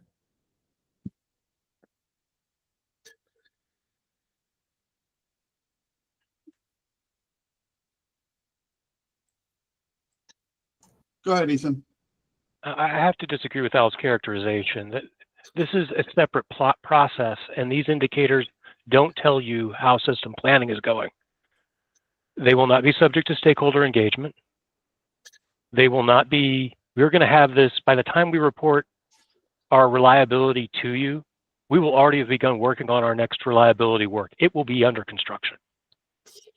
This is not something that we should be focusing our very limited remaining time on. And this gets to the expansion of this proceeding into areas, so many areas that we will never be able to get, we can't get through meetings. We're never going to get through an actual technical conference if we include every single utility activity. That's why we did this exercise at the very beginning of this process. We walked through the various buckets and why capacity planning was the appropriate bucket for this discussion. That includes hosting capacity for DERs and meeting customer load growth. Yes, reliability is important, but it's not something that stakeholders are going to be able to react to. And it is something that the commission has well under its purview, because it does give fines, actual fines for failure to meet reliability performance standards. We're not needed here. So I really suggest we move on and find some metrics that are relevant to planning. Ethan, I couldn't disagree with your righteous indignation more. I know, but I've actually been doing this for 15 years now. Yeah, so but this is one exact. If the point of the metric is to give both the commission and stakeholders visibility of a particular aspect of reliability that pertains to the requirement to be considering what's happening to vulnerable communities. And if we don't have the data reported this way, then we can't flag the issue as part of the discussion or as part of the requirements for when you're thinking about your 4 kV to 13 kV conversions. So this is the point of metrics, is to provide visibility of key aspects of system performance that we use to then make decisions about planning and implementation. So that's why it's here. If the current reporting doesn't capture this aspect of it, but then let's move it to the current reporting. It's that simple. Hmm? Then let's move it to the current reporting. It's that simple. Fine. Well, then move it to the current reporting. But that's what John was proposing. That's okay. That's fine. But do not omit it. Essentially, unless there's a guarantee that this is going to be moved. Now, we need to hear that commitment from the commission that if it's not going to be here, it's going to go someplace else. So fine, there's a reliability docket. I see that note, but this indicator, then we need some guarantee that if it's not going to be done here, it's going to be done somewhere. You can't just blow it off and say the utilities are taking care of it. We don't know that because we haven't looked at it. I can't make guarantees for the commission. I don't know what you want here. This is a confusing way to do regulations to me. Ethan or John or anybody, is information related to vulnerable communities already reported or contained in the filings in the reliability docket? I think that's what I was looking for. Didn't Sandra just confirm that? Yeah, there's no breakdown of vulnerable individual reliability, but there is in the report, and I believe the planning goals, the utilities have to report every year for our MGA report, and I think that vulnerable individuals is included in that report because it's a goal. So I don't have it in front of me, but I don't think we're blowing it off. I just feel like, we're not blowing it off because we report on every year on how the utilities meet the goals in the PUA. So they have to address it. Whether you need to have a metric in this particular docket or a reliability docket, it'll have to be a non-consensus item because I don't see we're getting anywhere with this. Yeah, I'm simply asking the commission the question, how is it going to respond to the requirement in COMAR to have distribution system planning take into account the situation in vulnerable communities, including this key aspect, which is reliability. So if it's not here, it's got to be someplace else, or the commission is not not conforming to the requirements of PUA.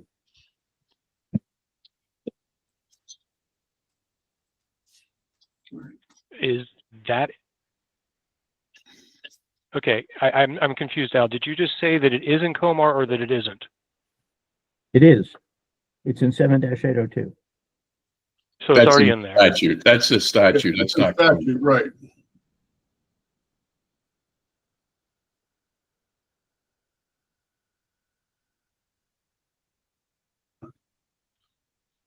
All right, John, I think we can move on. Just mark that as a non-consensus item. Yeah, I don't know. I'm reluctant to delete this until we look at some things. All right. I guess staff added reliability resilience summary. You want to explain that? Yes. So good morning again. Right. So I think going back to the PUA, the Public Utilities article, resilience and reliability as well are one of the state's policy that we wanted to promote, and therefore we wanted to see if we can take a look at it in matrix. So I added, although we don't really have a resilience matrix, we do have a resilience work group. So I'm hoping sometime in the future we'll have some resilience matrices. So I added resilience just to respond to the PUA 8-802, 7-802. Yeah, my question here, Samri, though, is you have a resilience work group right now that's working on resilience, and it's part of the case 9353 docket. So wouldn't their recommendations for metrics be in that docket? Why does it need to be here? Right. So going back to the discussion earlier, I was waiting on my turn, I guess. So overall comment we have on the matrices discussion is for visibility purposes, I think we should identify the different dockets that are referenced. Not everyone is familiar with, like, for example, the Empower work group where relevance matrices would be reported, the reliability docket. So that's one comment we've added. So I think I highlight to that. But to the extent, I think to Al's point about some, promotion of DERs is one of the 12 state policy goals that were identified in 7-802. So, and I don't recall any of the reliability, the current reliability matrices that address that.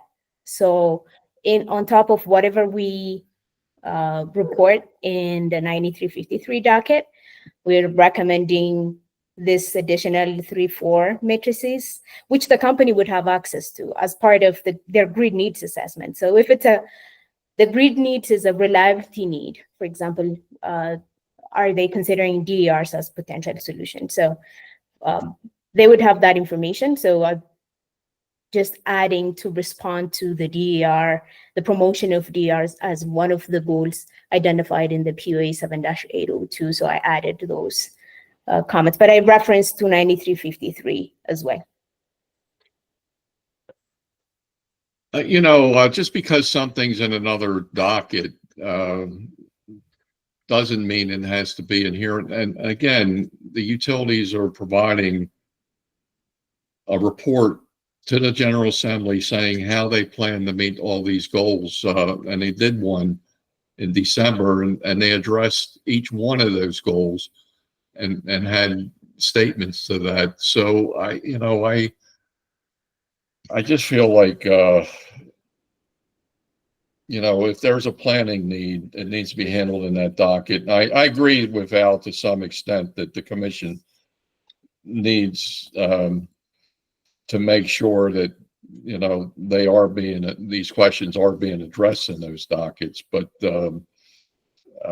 you know, every year the utilities have to pull together reports saying how they met the goals. And, you know, so there has to be some planning going on. So it's not being totally ignored. Right, and John, to the extent they're covered in the reliability docket, I'm okay with it. I just noticed that the But you current control that docket, Samri. The engineering division leads the work groups. right, but there must be an additional commission initiative. I mean, we'd have to file something with the commission to initiate a rulemaking or something to that effect, but we don't have it at the moment. So I'm just But you have pointing a work group that's working on it. What was that again, John? I mean, Roger's leading the resilience work group, and, you know, isn't he working on metrics for resilience and Right, but I a mean, standard, which, you know, once you have a standard, then utilities need to plan to that standard. So, you know, I just don't understand, you know, part of the problem with reliability, and I think this gets to maybe Al's point a little bit. You know, maybe there needs to be a vulnerable individual standard that utilities need to meet, and then they will plan to it. But, you know, so that may be a hole right now. But as far as resilience, I mean, the commission has given direction to the resilience work group to come up with standards. And once you have a standards, then utilities will plan to it. The problem with resilience up to this point is utilities have been forwarding resilience plans, and there's no standard to say, you know, what is deficient, you know, from a resilience standpoint. So, right. I'm not sure I understand your, I guess your question, John. But to the extent, so what I'm saying here, what we're commenting on is anything in the reliability docket that's covered here should be kind of. I'm highlighting that 9353 docket because not everyone is aware of it. But this additional matrices that we're recommending has nothing to do with the resilience matrices, you know? So they're just how are DERs considered in the company's reliability solutions, for example. I don't believe the current reliability standards cover that. If I may step in here, you know, DERs really aren't considered in reliability. We don't currently have the DERMs or the kind of recloser setups it would take to use them in reliability work. They can be, you know, a mixture of battery storage and solar has some resiliency value. But as a, you know, a DER, a non-wire solution person, there really isn't a lot of current use. And I'm actually going to be speaking a little bit to that tomorrow on the LVDR stakeholder call that we're kicking off. But there's a big technology gap between having a battery out on a feeder right now and being able to actually use, you know, 1 megawatt to support a feeder for any large amount of time. And if you need sectionalization and, you know, monitoring and control to make that work. And that's a lot of additional expense and technology that currently isn't there. So, you know, right now, I totally understand where you're going. It's, you know, creating a more resilient, reliable system is a part of my job. But having thought a lot about this, currently, you know, you're not going to get a lot of numbers for this. We're not going to be able to say we've, you know, and this is talking for BG&E is on the very edge of this. So, you know, this is really making a regulation for a technology that's nascent at best. All right. Excuse me. Thanks, Ethan. Dr. Bartlett. I mean, I totally agree with what Ethan just said, except that that's not a reason for taking these things out. It's a reason for putting them in. What we're supposed to be doing with these regulations is guiding the transition to the system that Ethan is talking about that doesn't exist now, but that needs to exist. And therefore, this kind of future oriented, if we have a baseline now that shows that we're not doing very much, for example, in looking at feeders for evaluating potential use of DERs to increase reliability, but we're supposed to be doing that sometime in the future and hopefully as soon as possible. And therefore, it has a justifiable place in these regulations that we're not trying to build regulations that only define the status quo. I don't understand how this has to do with transparency into our planning process or increasing stakeholder engagement. Those are the goals of this Now work group. about metrics. We're talking now about metrics, which will be repeated measurements to guide, to tell You're us creating a metric for something, for technology that isn't out there yet. exists in other places. Where? Exists in other places. Green Mountain Power. Green Mountain Power, yes. So they're doing VPPs based on a distributed residential behind the meter in the home. We're currently doing that under the Drive Act. Our proposals will be out, but those will not be the same as this. Those will be residential behind the meter. Those will be dropping those individual customers' reliability. And it's their resilience. It's in house by house then. So not the same DERs, I'm sorry. Yeah, It's not the same DER, but those are DERs. Yeah, those are DERs. And we'll be reporting on the number of customers who have these behind the meter. Look But at Central we're not Hudson even, Gas. but those are, customer owned under the Drive Act. That's right. So But that's just one model. Okay, so look at Central Hudson Gas and Electric. All right, that actually involved technology development on the part of the utility as well as behind the meter actions taken by customers. So, again, Ethan, it sounds like you're trying to argue that these regulations should be consistent with the way things are now, when exactly that's not what we were tasked with doing, was to meet the requirements so that we can have these indicators to help us navigate, to let us know whether we're moving in the direction that the grid we're supposed to be moving toward is actually happening, and whether it's having the impact that it's required to have. And that's what the indicators are. They're navigation tools measured on a repeated basis, tell you, are you getting where you're supposed to be going? And that's why these requirements need to be in there. We're talking about having indicators that are appropriate to the different components of grid modernization that we're supposed to be moving toward. unfortunately, this is an inappropriate metric. Quite simply. I know you want it, I know, and we have proposals out there for massive procurements of storage. 750 megawatts total. We have many proposals out there, but the answer is the enabling technologies are far away. And so we're just going to have a line of zeros. Okay. And when you put a utility metric in a regulation, you're saying that the utility is now being measured on that. And we don't have all the control over that. We're waiting on commission decisions. We're waiting on customer movement. We aren't responsible for every single DER put out there, and we can't be responsible to put technologies out there on an experimental basis. I'm sorry, I just do not agree that this is an appropriate metric, especially microgrids, which are an incredibly expensive compared to other solutions, and are difficult to deploy, and not really something that we would, anyway. Just firmly disagree. Thank you. Okay. Eric, I saw your hand up earlier. Do you have any, do you want to chime in? Doesn't look like we're going to agree on this. Good morning, everyone. Thank you, Judge McLean. So thanks, Ethan, for just sharing some of the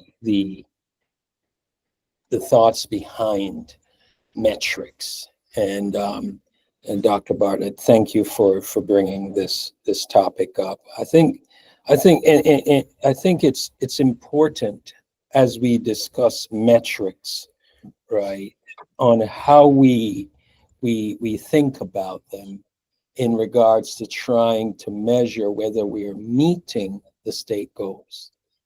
Unless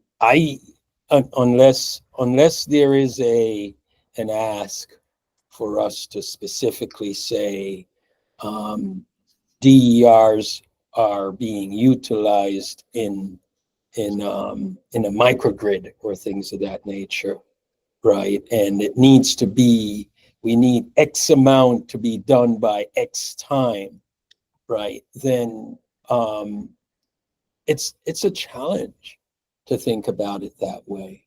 But if we are saying there should be X amount of megawatts of storage on the system, and we can measure or record the amount of megawatts that we've done from an interconnection perspective, that the utility can provide. But how they are used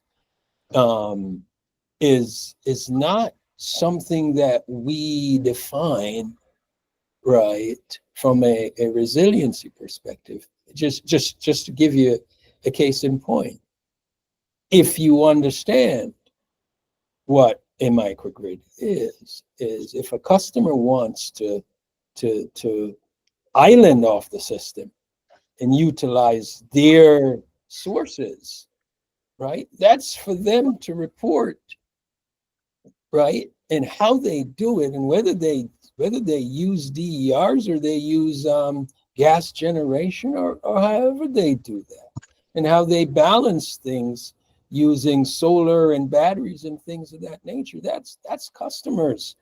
We're getting into the customer's business, right? We as a utility provide a role. We provide a role as a utility. And there is some level of data sharing that is just the customer's data versus data that we have access to. So I'm not saying that we should not put some thought into it, right? But as we are learning and growing, we've got to be careful. We put metrics ahead of ourselves, right? That does not provide value, right? If we're going to put metrics ahead of ourselves, it should be timely metrics, something that we can deliver on. And it's not just something because we think it feels good. We should track it. It's got to make sense. And by the way, right, it's not a closed door on these things, right? Is as we learn, as we grow, as we understand the concept from crawl, walk, run, right? We're going to improve. We're going to make incremental changes. And we can add things as we go. But my ask to the team, right, as being one who is also responsible on the utility side to provide some of this data, right, is let's collect useful data for metrics. Not disagreeing, but I'm just saying now may not be the right time for us to want to include that level of details within regulations. Hope I didn't take up too much time. Hope I added some value here to the conversation. But I'm open to your thoughts. All right, John, and then Dr. Bartlett. Yeah, thanks, Chuck. I just would ask you all, to take a look at this maybe offline at some point. But this is the report. Of course, it says draft. I'm sure it's final somewhere. But this is a report we file annually. And when you look at all the things that we have to do, you're the group that set it up, that you take at least a look at each of the goals in the statute, and each utility reports on how they met those goals through their planning efforts. So I dispute the fact that we're not doing what the statute wants us to do, because, and I also dispute the contention that it needs to all be under the distribution system planning umbrella. I do think that there are things that different dockets need to do, but you know, the goals say energy efficiency, they say greenhouse emissions, they say resilience and reliability. You know, all these things are under different dockets, and the distribution system planning can't be the be all end all for every planning effort. You know, you can't possibly get to, you know, dealing with efficiency and the distribution system planning. That has to be dealt with in dockets like the Empower docket and things like that. But every year we have to publish a report how each of the utilities are meeting the goals. So, you know, to me, you know, look, goal number 3, energy efficiency, Empower. That docket is handling that goal. Goal number 2, giving priority to vulnerable communities. And here we have, you know, what PEPCO's doing about LMI, what Delmarva's doing. You know, so, you know, I just think if you just go through the goals, don't go through the report, but, you know, there is just so much breadth there. You can't possibly do this under distribution system planning. You need to do it under the different dockets, and they all, you know, all these planning efforts are going on. It may not have metrics established and standards established. My take on standards is every time we set a standard, the utilities will meet that standard, and then OPC will complain about how much money it's costing to meet that standard. So basically, you know, standards drive spending. And, you know, so you have to be careful about developing standards because, you know, utilities don't want to be non-compliant to standards that are established by the commission, and they will spend to meet those standards. And basically, you know, sometimes you can plan and, you know, make headway without developing a particular standard. But, you know, the utilities are responsible for meeting these statute goals too, not just the commission. And we have a bunch of different dockets where all these initiatives are being handled, and the distribution system planning doesn't have to be all end all. But we should, you know, make sure that the different dockets that the commission has understand the goals and, you know, are doing what they can do to promote the goals through these planning efforts. And with that, I'm just going to take that down. I'm a little frustrated with this discussion because I feel like it's going to be very unwieldy to try to pull everything from all these different dockets to just put it under distribution system planning, you know, just because it happens to be in 7-802. I don't think that was, you know, I don't think that the legislature was prescriptive how the commission has to do these things. It just was prescriptive in the type of goals that we should be, you know, trying to pursue. All right, Al, last comment on this, and then we got to move on. Yeah, no, and that's, we will move on. It's, I just have a couple, Chris, I appreciate what John's saying, appreciate hearing from the utilities. Let me just, one question, can the commission or the utilities answer the question, is there variability in a differential in the reliability of, that is affecting vulnerable communities versus reliability of the system as a whole? Do they have the answer to that question? If not, that's one reason you would want to look at it.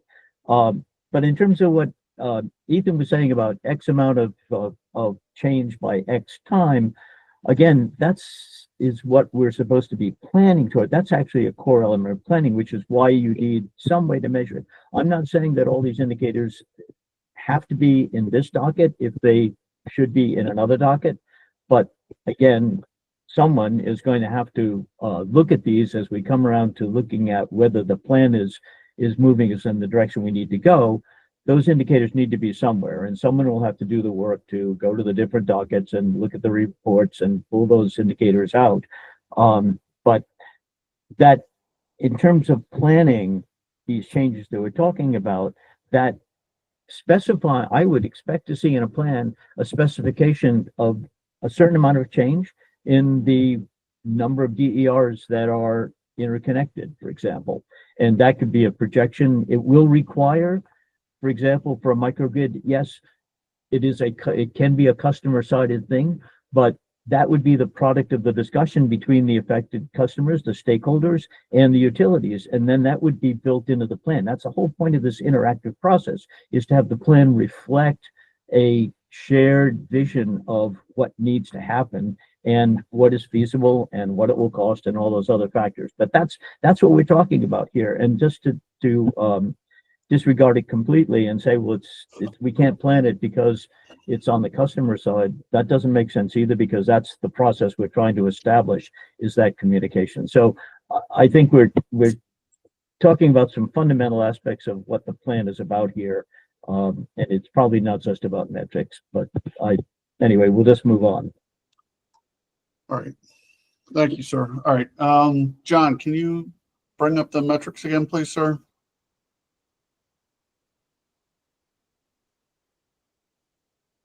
Okay, sorry about that. All right. No apology necessary.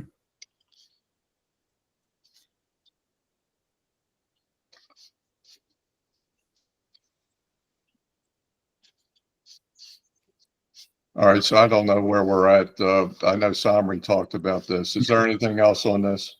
I think it's an agree to disagree. Yeah, we're going to have to figure out how to deal with this in the regulation proposal, because we have extreme non-consensus Right. here, and you know, I really feel like we can't go to the commission with, you know, multiple potential regulations. We need to recommend regulations. So I don't know how we're going to bridge these extreme non-consensus, because there's just basic philosophical differences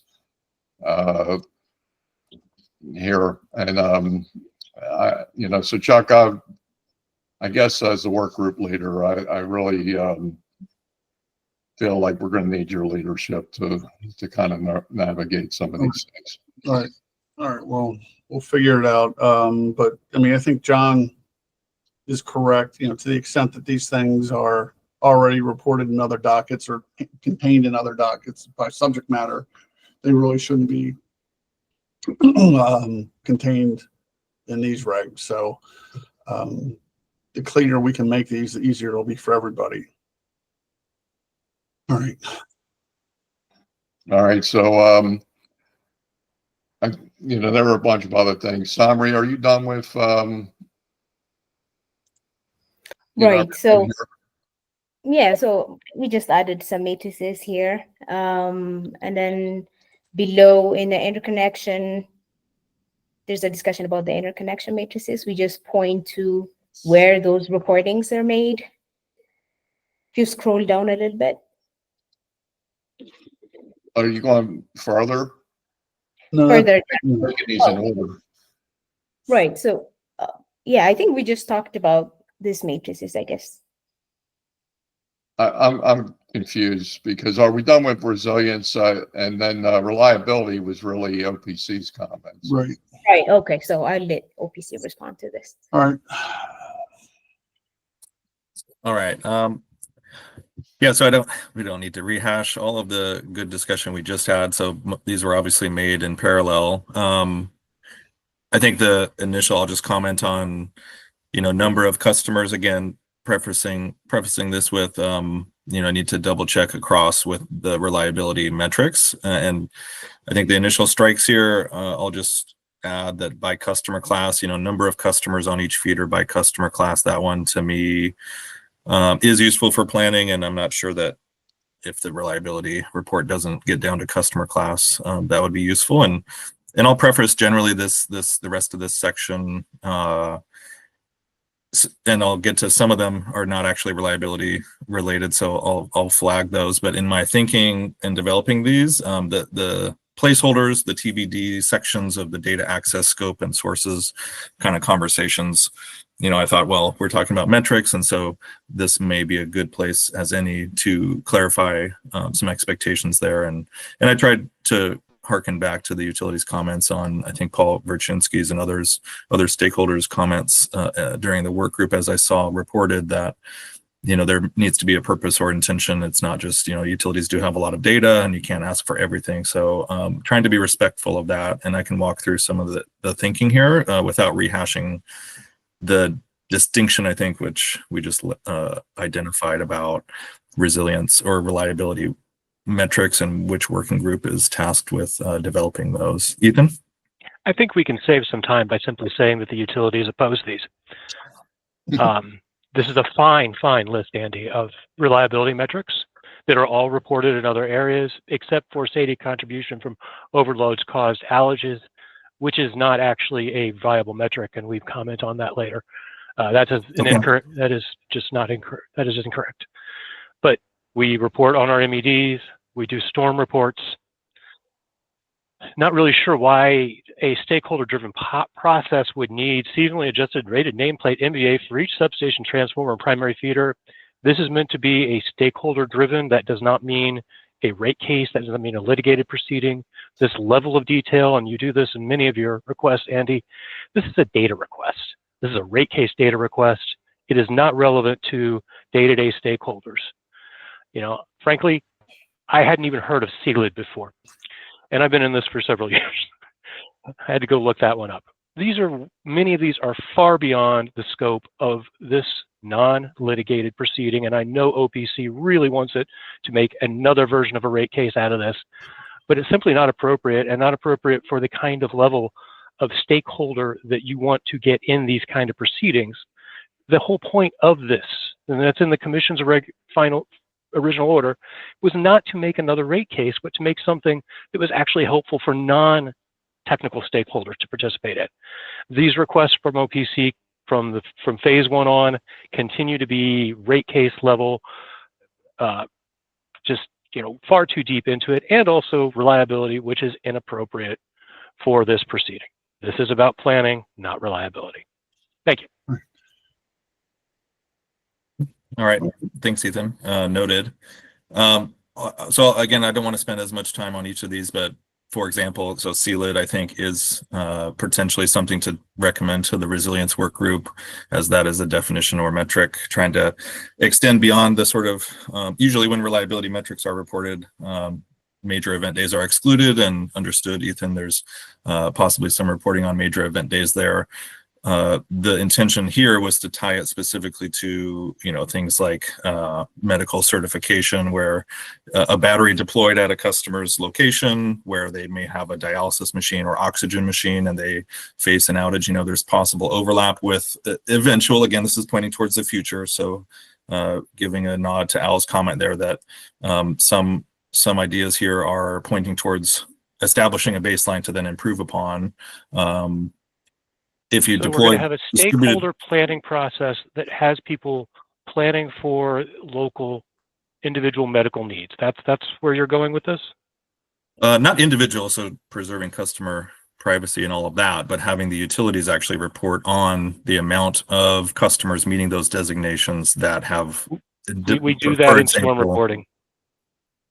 You report on batteries deployed to medical certification customers in storm reporting? New regulations regarding medical certifications is in RM 86. Okay. So again, that's if there's other dockets. And I don't understand what this has to do with planning. What does this have to do with meeting customer load, increasing stakeholder engagement, increasing transparency, or meeting DE or assisting with DER integration? I think, Ethan, this is Jake. I think what Andy just said is one example of where you could cite DERs in order to provide benefits to vulnerable communities. Okay, so we have a battery, and it is a Ethan, our battery. Ethan, yes, I'm a technical guy, Jacob. I understand. I'm going to take to the technical. But at some point, I think part of what drags this discussion down, Ethan, is just we understand what your point is, and I think at some point you're going to have to understand what our point is, and we can just move on. If we think something's important and you don't, then it can either get flagged as a non-consensus issue. Then we can bring it to the commission and they can make a decision. I mean, this process they've already said that this is because of these little sidebars, I think. Okay, but they keep saying They've already ruled on things that are outside of planning that those should go to the appropriate work group. This decision has been made. And Jacob, you are on record saying that you don't agree with commission decisions and are going to continue to advocate for proposals outside of the commission decisions. I work for a regulated utility. I work within I color within the lines. Okay, we're That's gonna. my job. All right, Eric, and then we may need to move on from this as another non-consensus item. Thank you. Just curious. I want to go back to the document that John had provided earlier that I think covers a lot of these things that are being would be reported, and also just the things that are already being reported under the reliability metrics, right? Do we really need to be having this discussion in this, under this umbrella?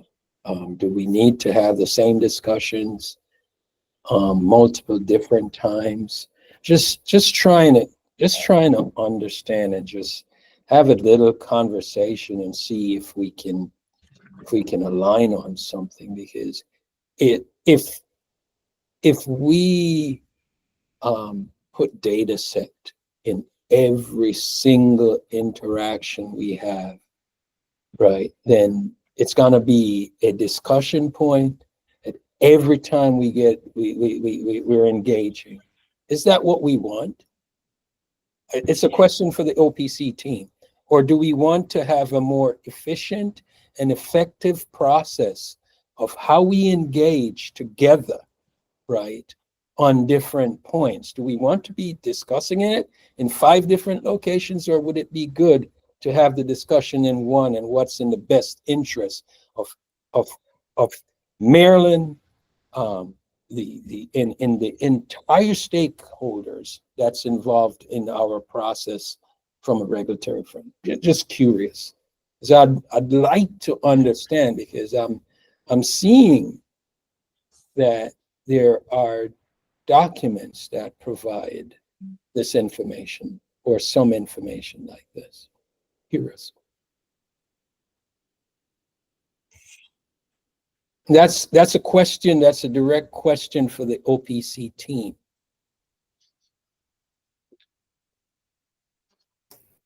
Go ahead, John. Not that you're part of the OPC.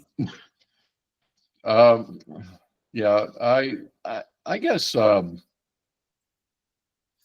you know, and it looks like OPC put a lot of effort into this, and I know Summary put a lot of effort into staff's comments, and you know, we've got other comments. You know, what I feel we should do, you know, is consistent with the commission's guidance to stay in our lane, but also point out that you know, in the end, in our report to the commission, you know, for metrics that aren't eventually adopted in distribution system planning, just make the recommendation that, you know, to the appropriate dockets and the leaders of the work groups, et cetera, associated with those dockets, that, you know, these metrics be considered, you know, in those particular dockets, because I feel like that is the commission's direction, stay in our lane, but we do, you know, have thoughts about things that should be considered in these other dockets, and they should be passed forward.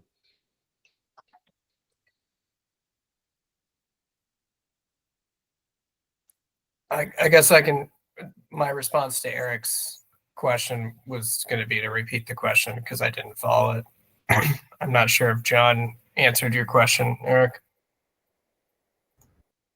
So John provided his perspective, right? The question was directly to OPC in regards to what I'm trying to understand the objective to meet the OPC team, hopefully in a conversation that is in the best interest of Maryland and all the different stakeholders that are involved in this process, right, is what is more efficient for us is for us to be having the same discussion in different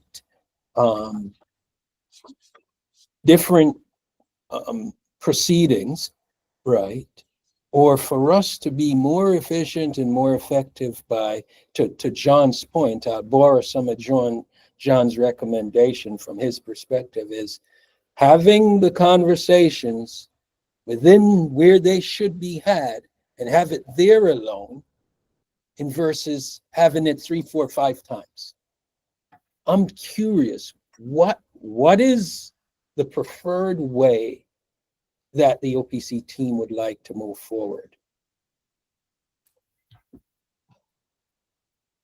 So to rephrase your question so that I'm understanding it, or to ensure that I'm understanding it, you're saying, we're having related conversations in other dockets. Should we just have them there and not also here? Right. And it's multiple. I'm engaged from a planning perspective, right? In multiple different groups. So I see it, right? My teams see it. So I'm curious, what's an efficient, effective way of engaging and providing data? I provided a straw proposal on that, and the objective here is that you do have to bring all of those other dockets together into one meaningful place. And if you don't mind, I'd finish first. Yes, my apologies. Go ahead. And so that's our objective, because you do have to go in more detail in these other dockets, but you still have to be able to discuss them where they have impact on utility decision making, specifically within planning. And so that's the intent around our straw proposal, and we understand that there's going to be some overlap in the discussion around how much overlap is appropriate is something we're happy to have. If the team could give me a chance to just have a quick dialogue here. So just want to make sure I hear the objective, why you have documented these level of details here, is you want to bring all the other dockets and all the other proceedings into this one proceeding, into this one DSP planning, and what we're doing in the others is not enough. That's what I'm hearing. No, that's not it. I'm saying that you're going to go into a lot more detail in the other proceedings, but you need to bring in relevant information into the planning process. Even if those issues are being held or being addressed in other work groups? Yes. If they're, sorry, Chuck. No, it's okay. Yes, I do think so. If the outcomes and assumptions in those other proceedings are impacting the decisions related to planning, then those are relevant to the planning process. Okay. All right, Jacob, then Ethan.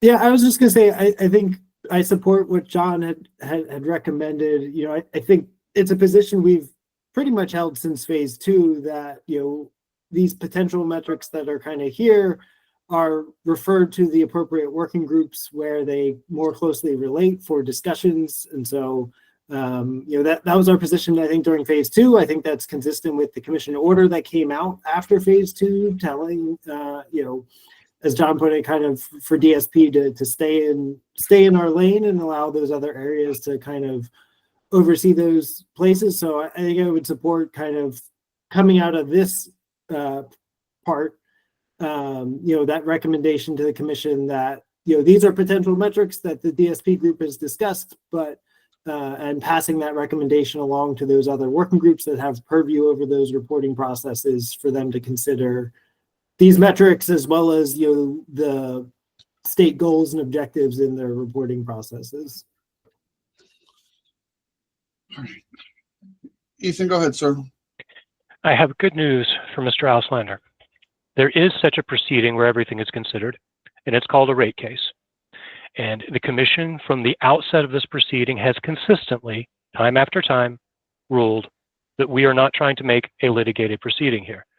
This is about stakeholder transparency, the technical level of which a MYP was exactly why they didn't want to do that. They wanted something other than MYP, and yet Mr. Auslander continues against commission order after commission order to try to reinvent the rate case. We can move on. I fully agreement with Mr. Borkowski. These things should be referred as consensus items for referral to other proceedings where they are appropriate. This is not a matter of transparency. Mr. Bartlett, I'm not sure, is going to get much out of the seasonally adjusted rated nameplate MVA for each substation transformer. That is a data request. Okay. I don't think that when FE brings these concepts to their stakeholders, their 200,000 customers who are the focus of this, not OPC, Yeah, that okay. when Okay. the individual customers, I think we can when move they on. want to The only know, when they point- want to be a part of a The only All right, point they want to I be like to Hey, make for the fellas, record is fellas, that this is a okay. non-consensus item. All right. great. Thank you. Fellas, all right. Dr. Bartlett, and then we're going to have to move on. Yeah, I would just ask, could we, through some process, maybe it's a staff function, I'm not sure, identify the elements that are being proposed, not just in this section, but in all of these sections, for the indicators that we believe are essential, but that would fall into other dockets, and have some kind of a formal process defined by which those would be referred to those other dockets with requests for their consideration and decision on whether they would be implemented and how they would be implemented. And then we will know that this discussion that we're having will pay off. I understand that the commission has said we don't want to have all of it done under DSP. If it belongs in other dockets, that's fine. But I will go back and ask my question again. Do we actually have the answer to the question? Is there a differential between reliability for vulnerable communities versus overall system reliability in each of the utilities areas? If we can't answer that question, then the reliability working group might want to consider whether to meet the requirements of statute. We should have such an indicator and should be tracking it and understand that that's an important aspect of reliability. But that's just one of the many that we're talking about. But what I'm basically asking for is some commitment to take the indicators that we don't think belong here and put them before the other groups with a formal request that they be reviewed, considered, and decisions made so that we know what's going to happen. I think we could certainly do that as part of our filing to the commission. That's just in my mind. John, you had your hand up, sir?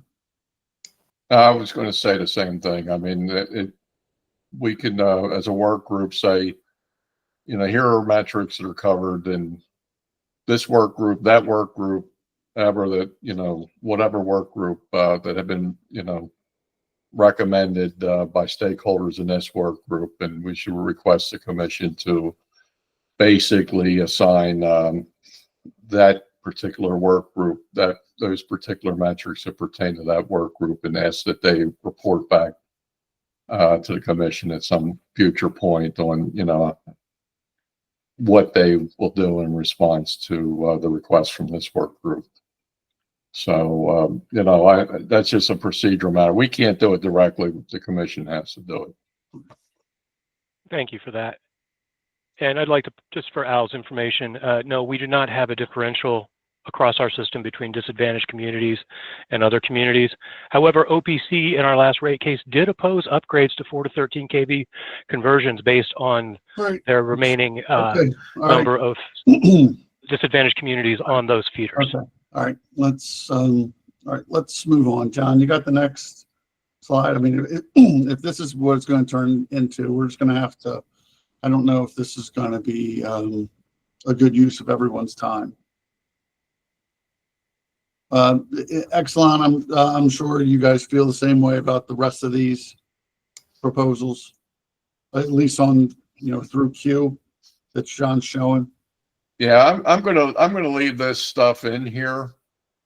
In the next version, because I do think we need to lift them if we're gonna.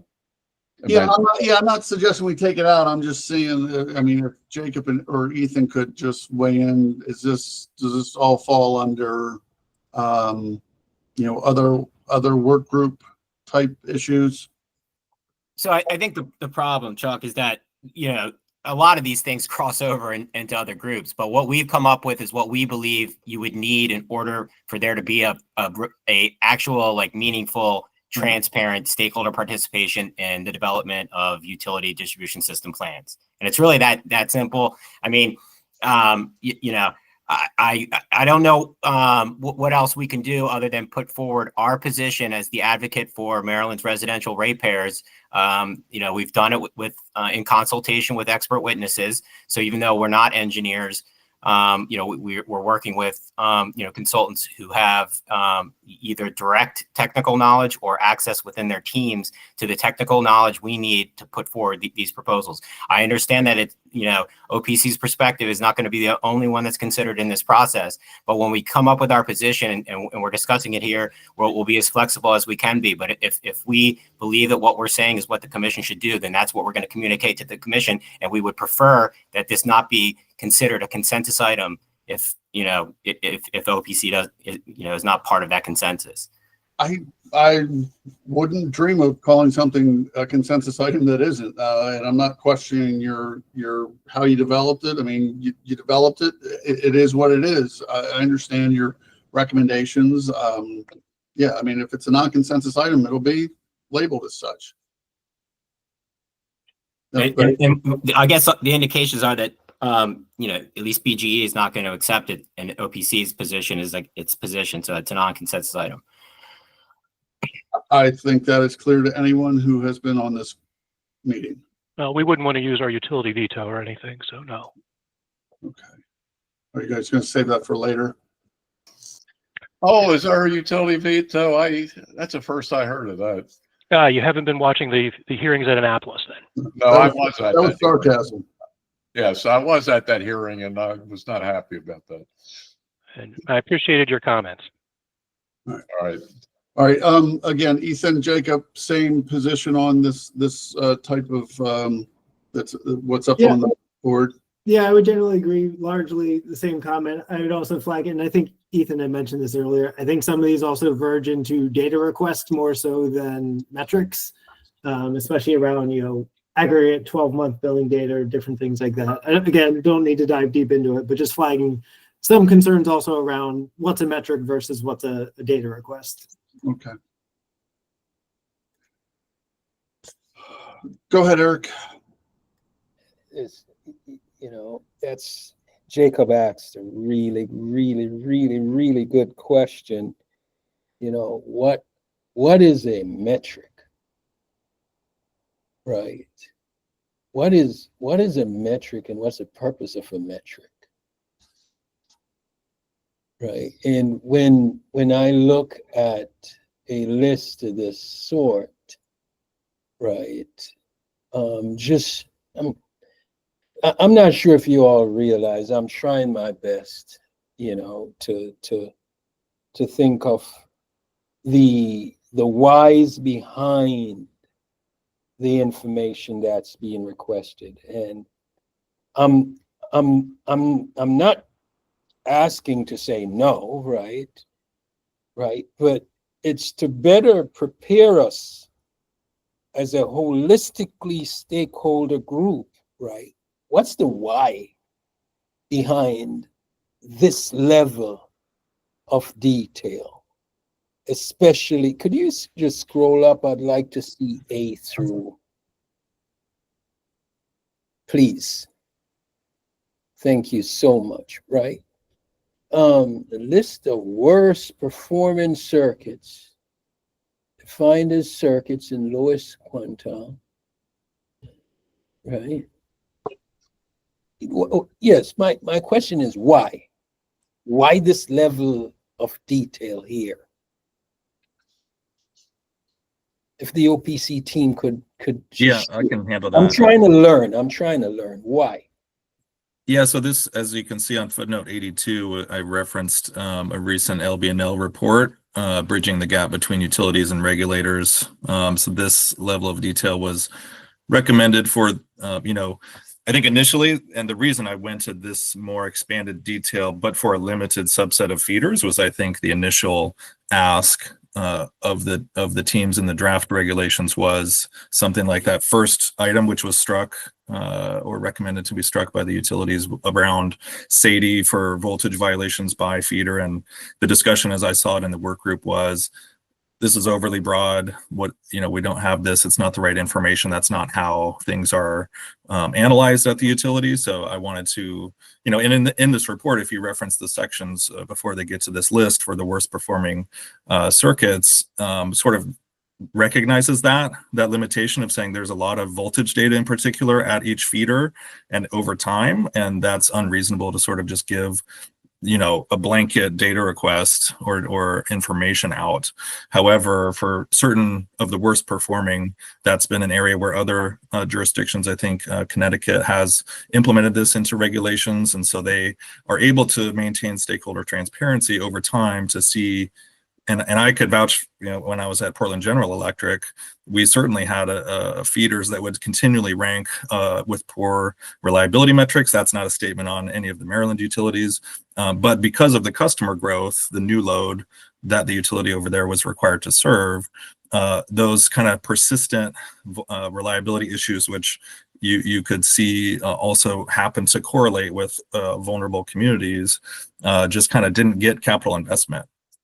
So I think this is a way to track over time and maintain that transparency for stakeholders to hold the utility accountable for. And obviously, I mean, the cost questions, utilities can't just fix every issue all at once. So understand the trade-off there that I think Ethan called out, or perhaps it was John, sorry, about the trade-off of cost and priorities. So it's not like we're saying this for the reason that you should go and do everything. It's a metric to track over time whether or not these issues are being resolved. And if that's happening already in the reliability report, again, I apologize for not having that background knowledge. And Andy, thank you so much for engaging in this conversation and sharing that. I do appreciate it. Just a few things, right? This is not a metric. And I think it's important for us to understand what you're asking for here is not a metric, right? Eric, can you let me know what you're saying is not a metric? I'm on my phone. I apologize. No problem. Asking for us to provide a list of A through P about worst performing feeders is not a metric, right? Asking us. How so? I've developed metric schemes in Hawaii for the Public Utilities Commission there, Connecticut. I've been involved in metrics in Minnesota, Michigan, Illinois, Colorado. These are common metrics. These are metrics that commissions have adopted. How do I measure? These are metrics that I have helped build in other states. How is date of last tree trimming a metric? Right. How do I measure this? Because a metric needs to be measured. How do I measure this? So if maybe the clarity there is, I think the metric lies in the list of A through Q is sort of information about feeders that meet the metric threshold, which is found where it says defined as circuits in the lowest quintile of SAIFI and SAIDI. Okay. So your metric is not the list. Correct. Right? Your metric is not the list. Your metric is about how many feeders fall within this category. Well, right? That is the threshold of how to define feeders falling into this list is the lowest quintile of performance. Right. Okay. But it's not simply saying how many fell into that. It's specifically stating here's some additional information, just like other metrics in this document have some kind of contextual details required to be presented as well. So you're asking for data about the individual circuits. right? But the individual circuits are not the metric, right? The datas that you're asking for here, it's not the metric, right? And the reason why I'm asking this question, and Andy, you said it very eloquently earlier, is that you haven't taken the time to learn how Maryland handles metrics.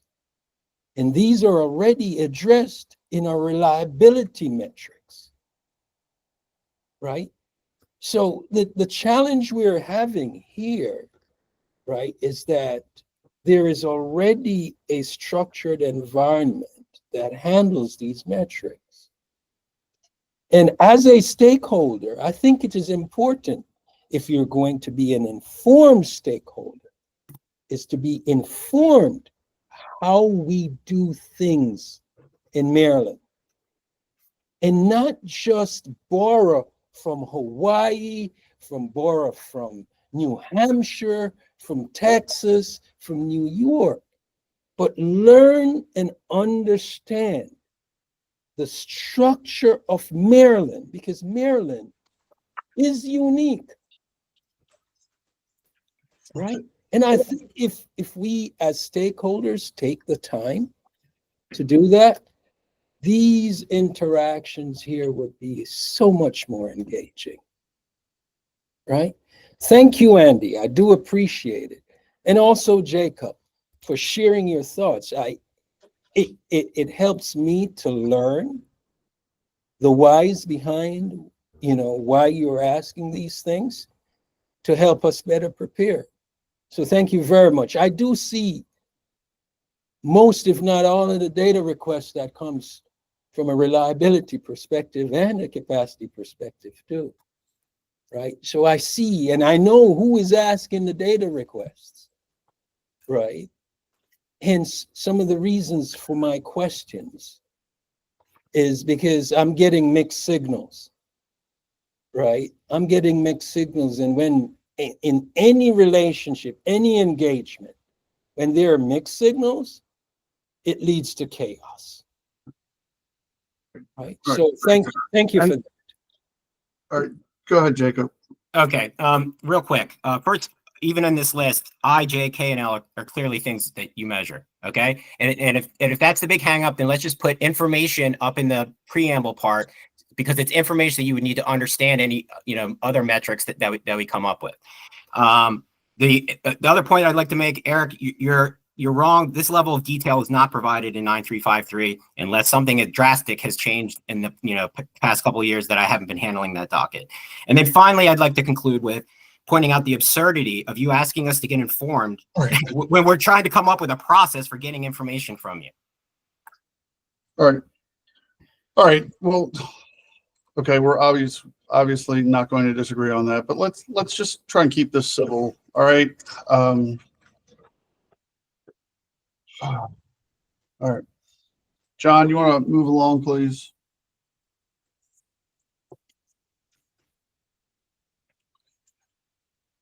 All right, Ethan, or what? Yeah, this is Exeline has recommended getting rid of interconnection, because again, we have an interconnection docket that, while some of these things might not be bad for that docket's work group to consider, question if it should be here.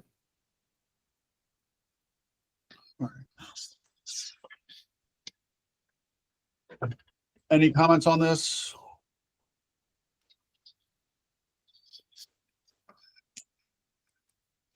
All right. OPC also made a few adjustments here, and I think that and they can. Yeah, I can speak to that. Yeah, can you please? So did you combine these, John, and then represent? Yeah, things I like think the utilities you wanted to point that this was already reported in the interconnection. Well, yeah, I combined your additions with their deletions. So added ours first and then just deleted those.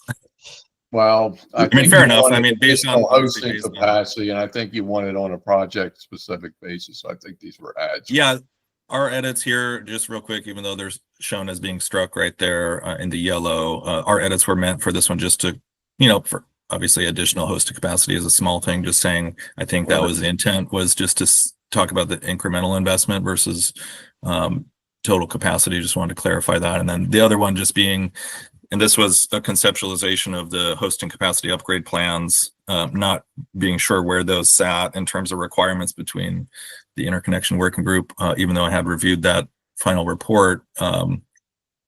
Just wanted to make sure it was reflected here as saying, if there's, say, 5 hosting capacity upgrade plans being bundled up into a proposal to expend, the way it read basically said proposed investments, which could be a total dollar amount, and megawatts, which I think the intention of our edits there was to specify a little more detail and say, on this $10 million upgrade to the substation, it's, to address this type of constraint that we identified, and here's some of the details there. So. All right. Andy, fair to say you guys would prefer to keep all this information in? I mean, if it's being reported elsewhere, that would be helpful to know. Okay. But if it's not, then I think this would be a place to keep it. All right. Yeah, my only thought on this is some of the items, like number systems with, smart inverters, that type of stuff is not appropriate for the planning docket. But I do think it might be something that's appropriate for the interconnection docket. But I do think where you talk about investments for additional hosting capacity, I do think that is appropriate for the planning docket, because you're talking about investments that you're making, and that I think the only reason and I lead the interconnection work group, with some of you are on it. The only reason why we even did anything with hosting capacity upgrade plans is because we weren't far enough along in the distribution system planning. So we needed to do it in that docket. But I think it really does belong more in the distribution system planning docket, those types of things where you're talking about investments to improve capacity. All right. Jacob or Ethan, you guys have a wag on at least number 4 and 5. I know you guys wanted to cut them. We also we just impose investment dollars, as this is not a rate case. Yeah, the only other thing I would add to that is, separate from the dollars, I know there was language in some of the MCAM related regulation around where utilities would report out on hosting capacity upgrade plans and right sizing plans. I just can't recall at the time of where that specified that was going. So just would want to make sure if it is sitting in planning, that decision is consistent with what that existing regulation says. I can't recall if, off the top of my head, I thought it talked about utilities reporting that as part of rate cases, but I would have to go back and verify it. Yeah, I don't recall that we added specific metrics in interconnection to capture that. What we did was added the regulations related to it, but subject to check. And Ethan, I realize it's not a rate case, but what is the concern with saying, hey, we're planning on spending this approximate amount of money on additional hosting capacity? We simply don't want to be adding additional reporting requirements, and then it honestly creates conflicts with our MYP. We fully expect OPC to come forward and say, but you said this here, and then we have to explain why it changed. Okay. And that's just an unnecessary argument for a group of stakeholders who are not meant to be technical stakeholders. Okay. All right. Okay. All right. One point that I'd like to make, just follow up on Ethan's comment, but Ethan, I do think the commission really wanted,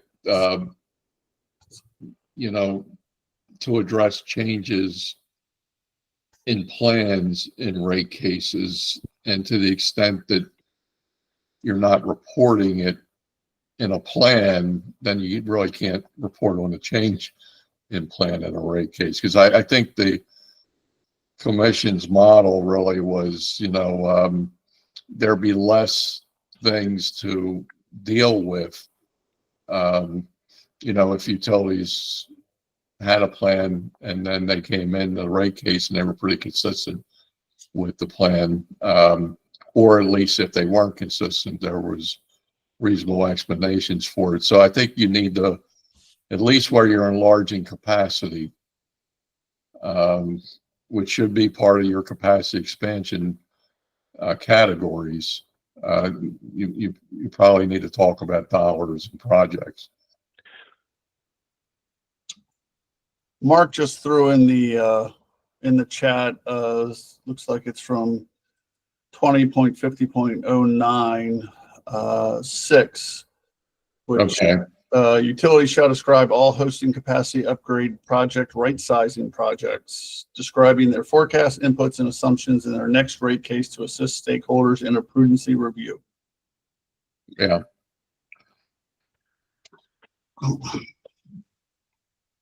And again, I think that's because we attacked this before we actually had a distribution system planning process. So I think if we deal with it in distribution system planning, because that's where it belongs, then part of our letter to the commission should be take it out of hosting capacity. Yeah, maybe this should be removed from that particular item.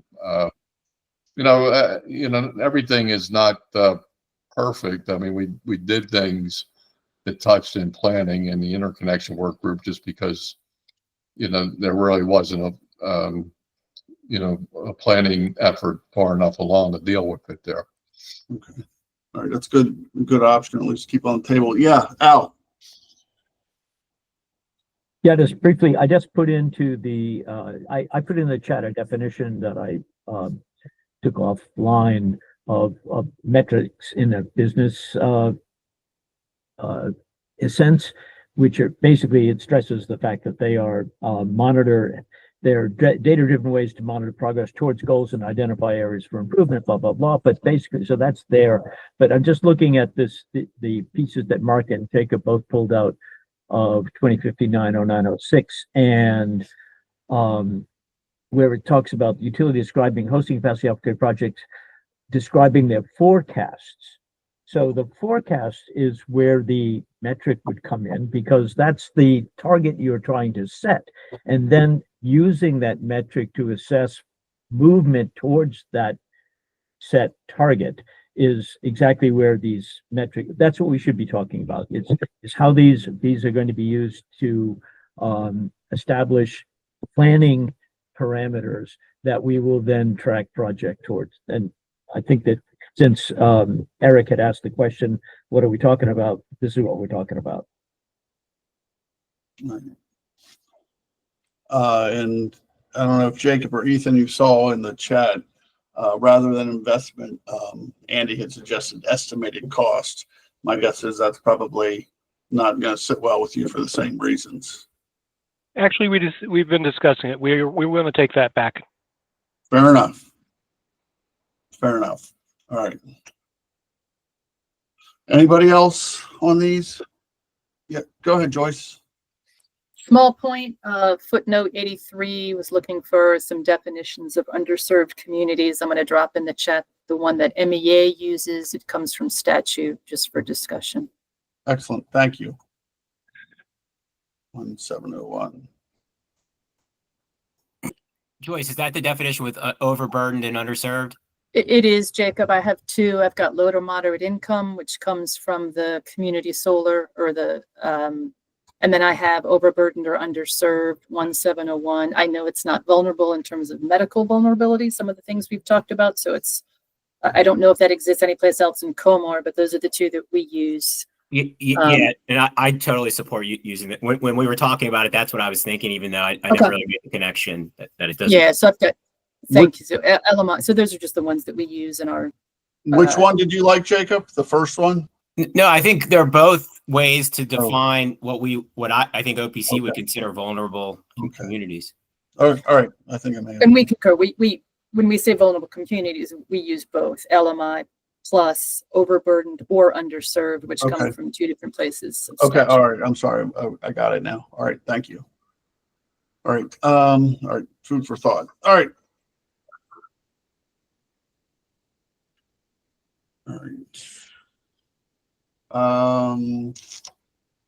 All right. Jacob and Ethan, what is the problem with including the megawatts in there?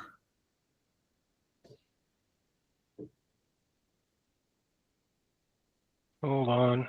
At least on number 2. Oh no, you got it. Oh, I had moved on to solar. I don't know if anybody else wants to.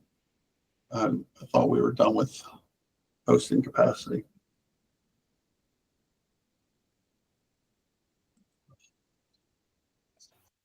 I don't recall in terms of the megawatts, but I think a comment that we'd have, and obviously this is consistent with what we've said before, is we report similar information in the small generator report in terms of stuff in the level 1, level 2, level 3, level 4 in terms of received, approved, denied. And so I think, a comment we didn't make that we sent around, but comment that we would have here on some of this is, again, deferring to the small generator report, not duplicating, not having, adjacent metrics be reported in different locations. Same thing with number 1. I think that was a different recommendation from that, and I don't recall what that was for. It may have been that that's part of the RPS. I'm not sure if Ethan, you recall that one. Good question. Basically, just that this is currently under discussion in the energy storage work group, but I mean, we would be, honestly, 1 probably is an overshot on my cut and paste or my redlining, since we already report our megawatts deployed. Okay. Wait, Ethan, are you talking about solar or energy storage? Energy storage. Were we still on solar? Because I was talking about solar. Yeah. No, I'm in energy storage. I'm sorry. It's all right. No worries. Yeah. I was just asking about the number 1 you guys struck through. Jacob is correct. That's included in the RPS report. Okay. So, all right. So if it's in the RPS, anybody help out on having it here? Doesn't sound like we need it.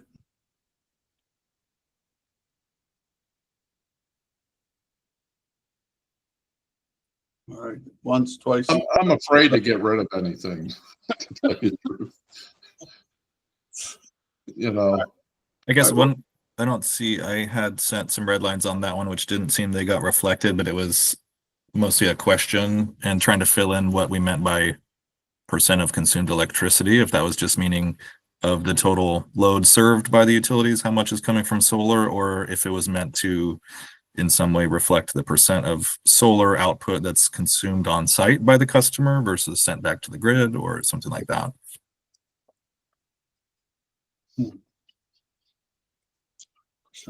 Consumed electricity coming from solar. So shall be for electric system planning purposes. Yeah. Is there anything in the footnote on that? Yeah. Hold on. What? It's 90 and 91, right? Yes, sir. So here's the footnotes. All right. Yeah, I didn't see anything in there from. Oh wait, there's 93, Andy. It looks like percentage of. Is that where you were getting percentage of estimated solar generation consumed on site? That was, I think, my alternate suggestion, which looks like it captured it as a footnote instead of a red line, but okay, it was more of a question. And then, yeah, I'll leave it at that. Okay. All right.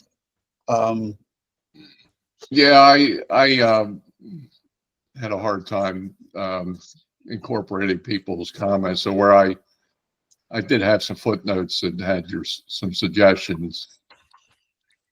So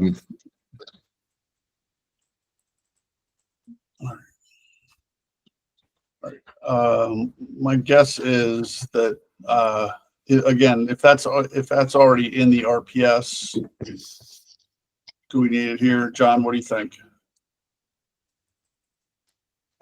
well, I've been on record that you know, the commission's guidance has been Right, the okay. same plan. All right. Right, I'm not- So can I get rid of this without? Do we have one thing that we can delete? All right. Cool. Chuck, it's your call. I would say go ahead and delete it. If it's already in the RPS, there's no need to duplicate it. All right. All right. And then Jacob was saying this is reported in energy storage, or I'm sorry, Jacob, is that what you said? I may have been, or I'm sorry, I may have misunderstood your comment on this megawatt issue. I think Jacob had to step away for a moment. Okay. All right. All right. We can come back to it then. All right. Go ahead, Samarit. This is a question for the utilities. So having energy storage and saying energy storage related matrices are referenced or incorporated in case number 9715. Is that something that's workable? Which is 9716? I'm sorry, I might have gotten the case. 9715. Yeah. They're energy storage metrics. We have a whole slew of metrics that. Yeah, I think we should are in stick regs. with what we already put together there. Right. I guess my question, Ethan, is just for someone who's reading this to see where they can find the different matrices, just indicate where they're located. For example, energy storage, we could say energy storage matrices are reported in case number 9715 and stop there. Was that a workable kind of suggestion? I'm going to leave that to John. Honestly, Samry, writing regulations is not my forte. Got it. Yeah, I've never seen case numbers referred to in regulations. So, you know, I don't know, you know, if you're looking for some sort of mapping, you know, we'd have to figure that out, and it wouldn't only be for energy storage. Right. Thank you, John. So I guess that's like our main comment on the matrices stuff is having that visibility of like where the matrices are located. Some people are not familiar with like some of the Empower related matrices are, what docket it is. So just having some visibility over like where you would find the different matrices.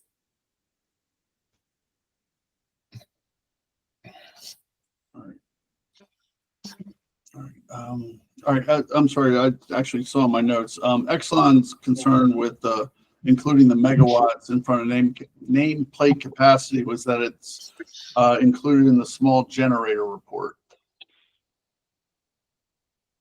Is it interconnecting the queue? I mean, is that a huge deal if we included the megawatt nameplate capacity? I think that just goes back to the point I made of these overlap enough with that small generator report that Right. our recommendation is to pass these off to that working group Sure. to evaluate. Sure, but it looks like you the only proposed edit was the number of megawatts, right? Yeah, what we sent around was that I think, like I said, we look back at it heading into this meeting, and I think just the general recommendation coming out of after some further discussion was that there's enough overlap with existing reporting here for both, you know, all of 1 and 2 to be referred over. So you want to get rid of all of the solar stuff. Right, because I think it overlaps with existing report or is at least adjacent to that existing reporting. All right. So you're saying you report these metrics already?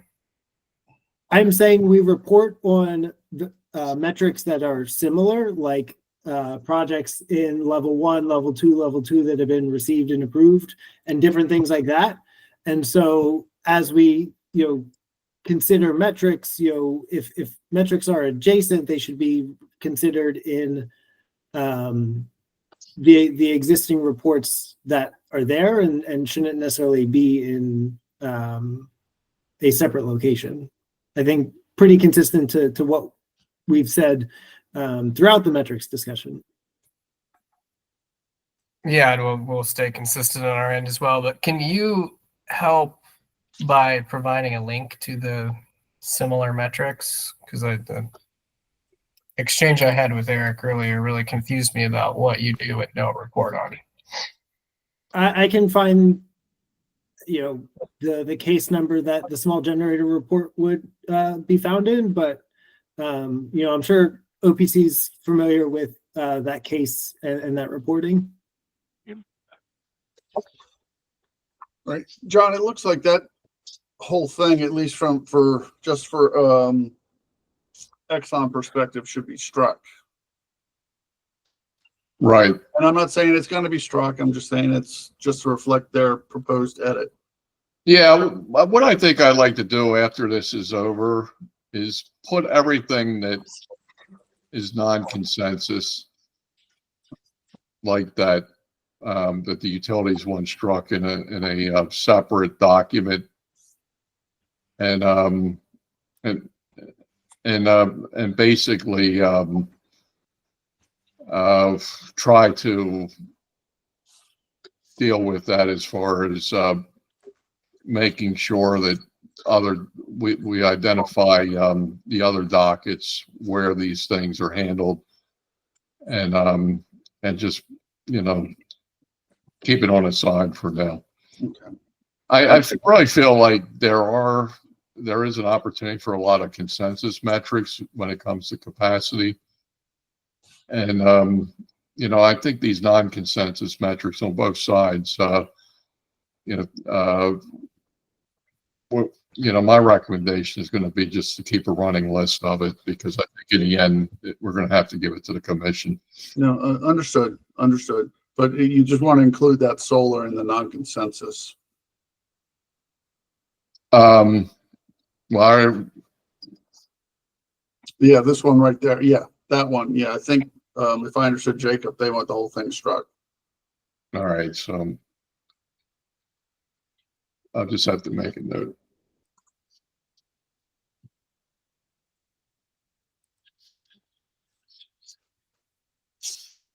All right.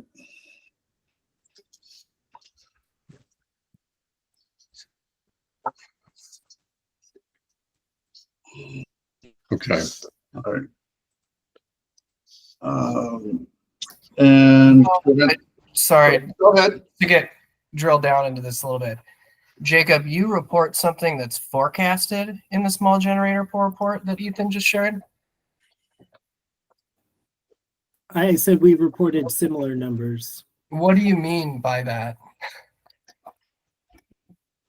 Like how many projects are in the different levels that have been received, that have been approved. And so that reporting already exists, right? When you talk about things in queue and interconnected. And so given that those exist elsewhere, the recommendation is even, adjacent potential metrics are considered as part of that reporting process. Okay, I think it's calling forecasted and in queue is being similar is not something I would agree with. Okay.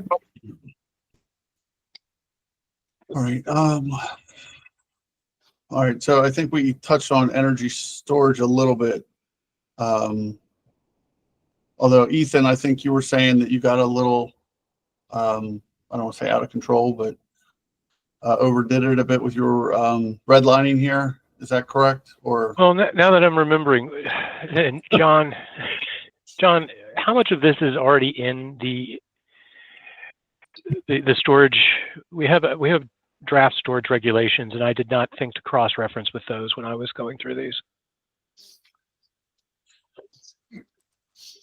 I think a lot of it is, but not all of it. I don't recall, for instance, paired with solar and co-located with EV charging infrastructure and residential versus commercial and industrial versus grid scale. So I do think that a lot of, certainly G1. I think that we will just stick with our standard position then of that this should be referred to for further to storage if further metrics are needed.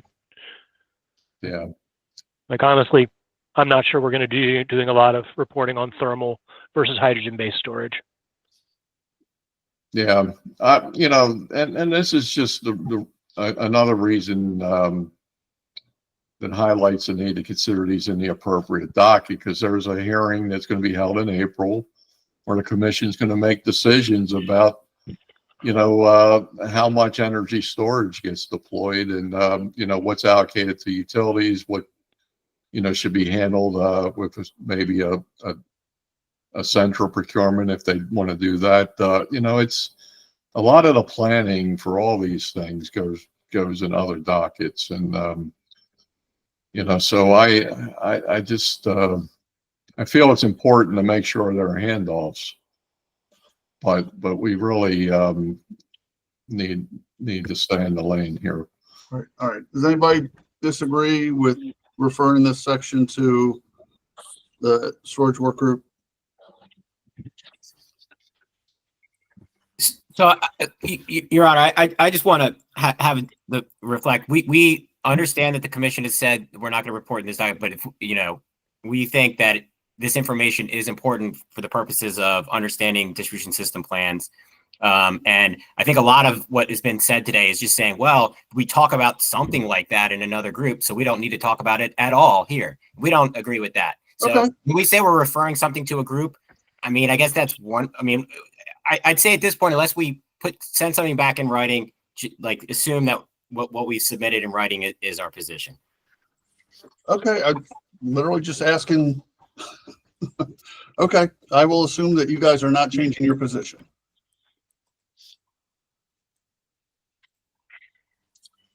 All right, so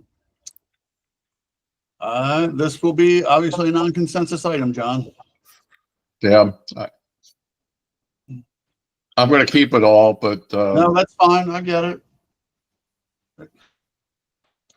Do the utilities? I know we talked a little bit about that. Can you scroll?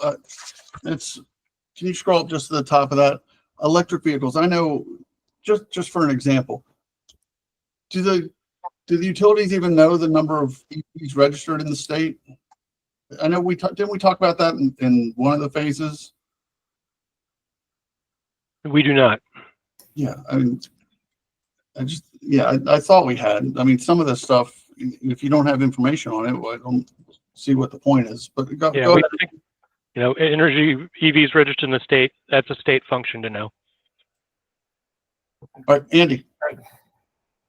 Yeah, I was just going to point out, I think, just so we don't glance over this one with Sure. the same sort of pointing to it's handled in a relevant docket because of that exact issue you raised, Chuck, which is my recollection of the work group report was that some of these had those type of pushbacks about, well, how can we know that, or stakeholders Yep. should just go to the relevant state, I Right. guess, Department of Motor Vehicles or something, which I'll point out, I mean, Oregon and Washington State, both utilities there, and I believe California work with the Department of Motor Vehicles to establish, I think, the EV assessment of what's in their service area. So that's the second comment I'll make, and then I'll leave it at that for this section is, I would say, I made a comment actually in the red lines that utilities should be required to report on the EVs in their service area, not in the state, because then you'll end up with 3 different similar estimates of the state level, which is not as relevant for distribution planning. And I guess the dialogue, as I recall it again from the work group report, was, well, if utilities have no way of ascertaining this, then what are they basing their EV load forecast on? And if they don't know the baseline EV penetration. And so maybe that's handled in the methodology, and I think that's a fair assessment. I just would be curious to hear from the utilities what are they planning to do in the alternate. Sure. Yeah, and I wasn't trying to glance over anything, Andy, and I appreciate Oh, the, yeah, I wasn't, I was just raising that as just one of the things that we had previously talked about. So, Okay. Ron and then Ethan. Yeah, just to build on that, Duke, North Carolina does similar with DMV records, and they estimate EV consumption by customer down to the kWh. Pennsylvania utilities also do this. Okay. All right. Thank you, sir. Ethan. Well, basically, it is a methodology question, and it is these are forecasted through probabilistic methods. Don't ask me to explain that, but and you know, we would recommend that OPC do this reporting. Okay. They find it important, and it's a state level function, so perhaps Sure. OPC When should I take up that. explain the methodology, that would be a useful distribution system planning discussion. It's Well- in applications that are beyond me, sir. I would just say, you know, we ran into some of these problems during the electrification study, you know, which we hired Brattle to do.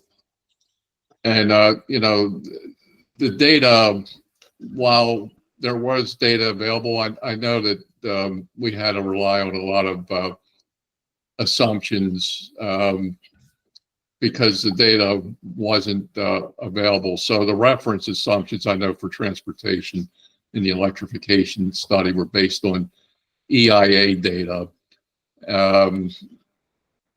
because even the MVA data, I don't think you know, was as granular as we wanted. But you know, all these things, whether you talk about you know, for planning in the future, you need to know a lot about you know, transportation, both where you're starting and then how you're going to get adoption, and you know, so you can forecast future loads of the transportation electrification.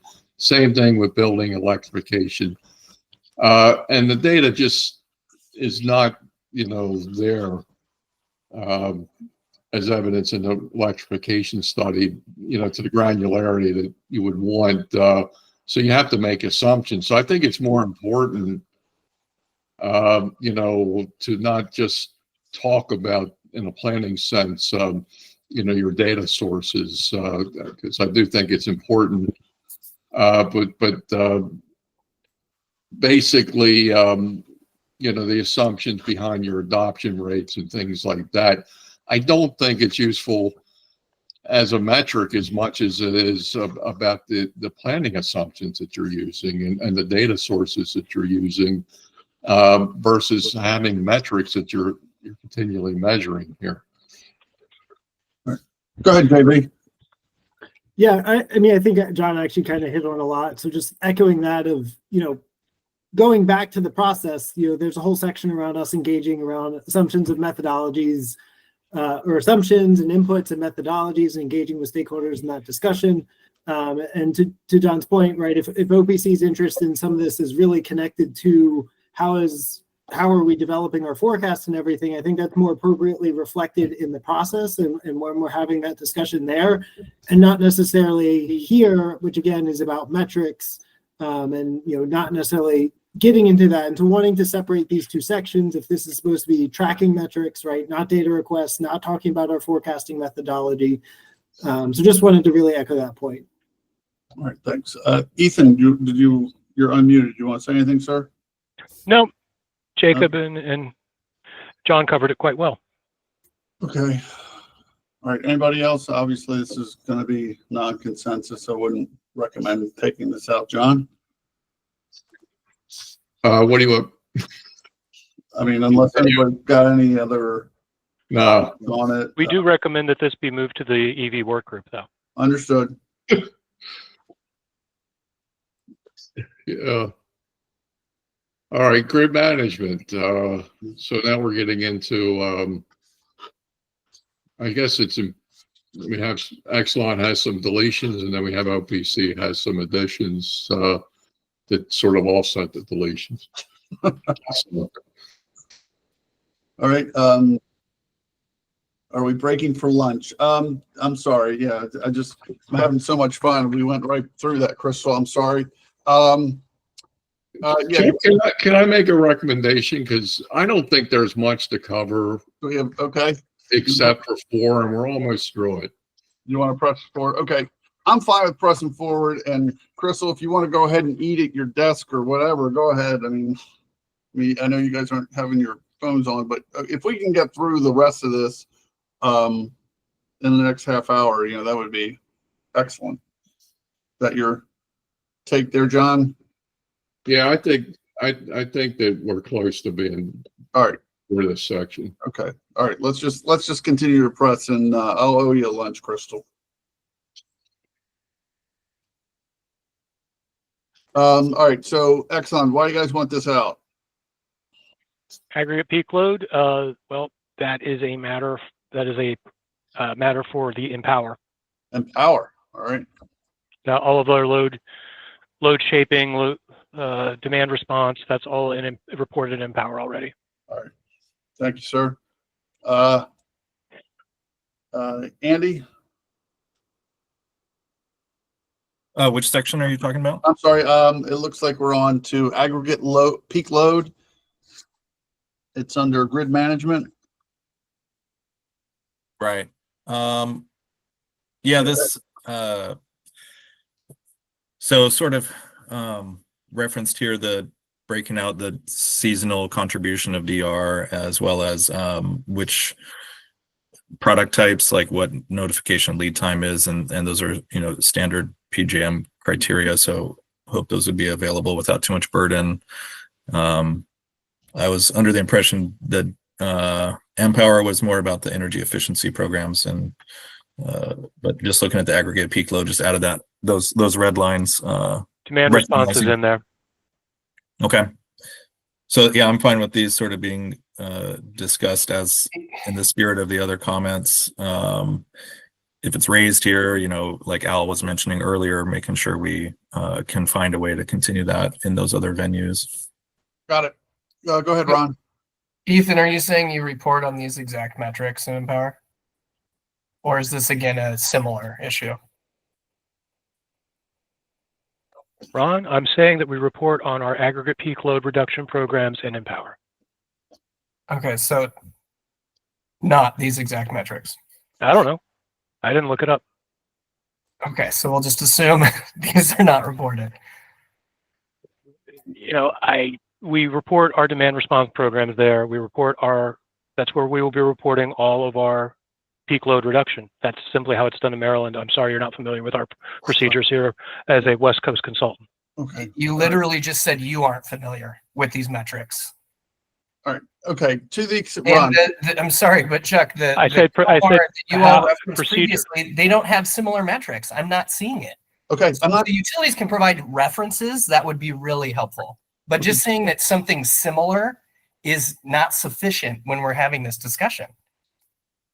I get it, but to the extent that We'll include that in our final briefs. to the extent okay, we're not having briefs. To the extent this is more of an Empower issue, Ron, are you okay with referring these issues to Empower? Or do you want to keep it here?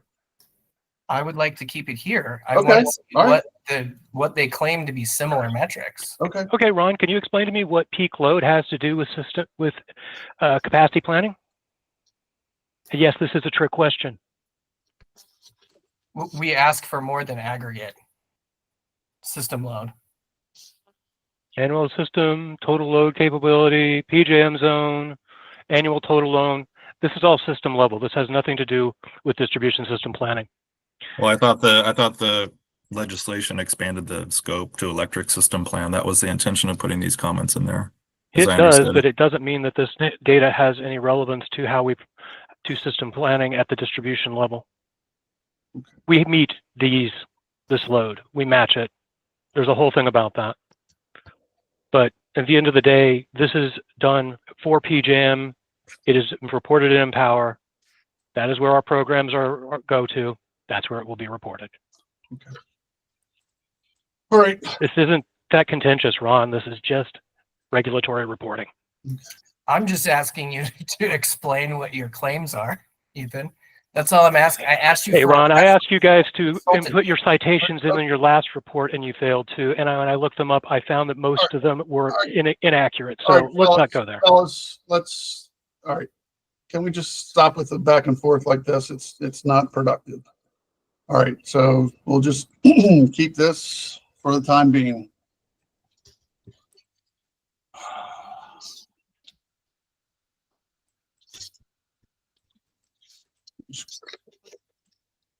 All right. So should I go on? Yeah, I guess so. Yeah. All right, so this is, looks like it's another one. It's another one. Same discussion for peak load detection. It's pretty much the same question reversed. Okay. So, obviously, okay, so this is more Empower related information as far as Exelon's concerned. Correct. All right. All right. As Staff, well as go ahead. I'm sorry. as well as irrelevant for a stakeholder-driven, transparent, for non-technical individuals.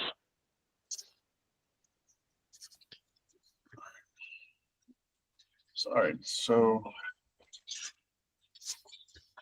staff, I know you guys had some information or you had some notes in here. Do you guys have any thoughts on this topic? Hey, Paul, are you available? I think we added some comments, but do not have any specific opinion about whether to keep them or not. Okay.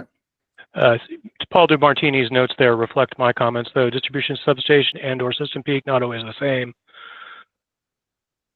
And that geo-targeted demand response for distribution or system needs is what we would need to do in order for this to be relevant. Okay. Those programs required extreme amount of customer saturation, however, in order to be effective. Okay. All right.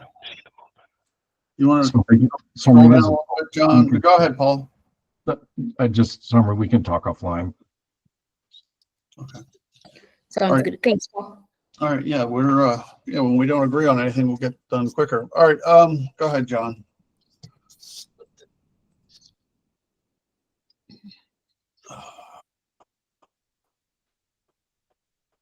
All right. So it's just a bunch of deletions.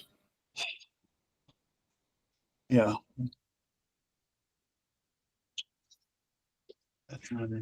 I don't know if there's overlap between the EV stuff here and the EV stuff we had earlier. Yeah, I'm not sure. These are not always the same.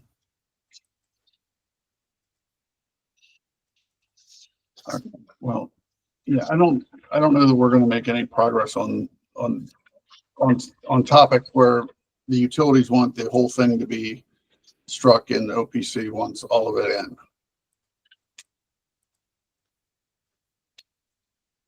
All right.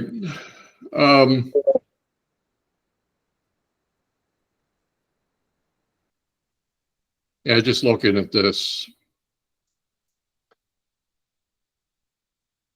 I think we've talked about some of these things before. I'm not sure what overlap there might exist. EV charging programs. Well, I mean, there may be some, but So I'll say the EV charging programs, obviously there's, the existing docket for that. I don't know if it overlaps with the earlier section. I think some folks tried to separate some of those things out, but I think generally similar or the exact same information is reported in the semi-annual reports.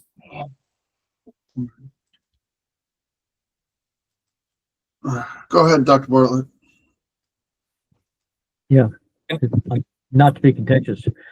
Actually, this one is an example of how the reporting might actually be very useful and instructive for us. For example, my understanding is that BGE implemented a time of use charging differential rate for EV customers, and then found that it created an additional peak, and then went to a managed reduction program that is apparently helping to avoid that second peak.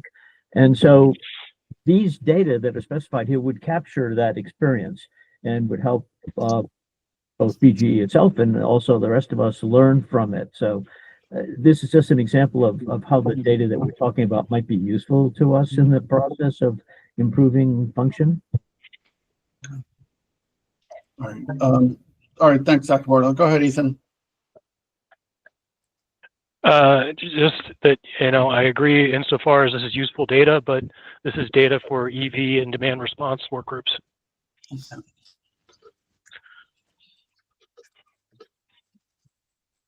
No, that's two separate work groups, right? Yes, depending on the piece. That illustrates the problem we have with this stuff being scattered all over the place. I don't see it as a problem. I see it as making sure that the right experts are looking at the right information. We will be getting the impacts of those peak reductions will be part of goes into our assumptions and data in the planning phase. These are not metrics. These are data inputs. Yeah, they have data inputs, and then if you track it, it becomes a metric.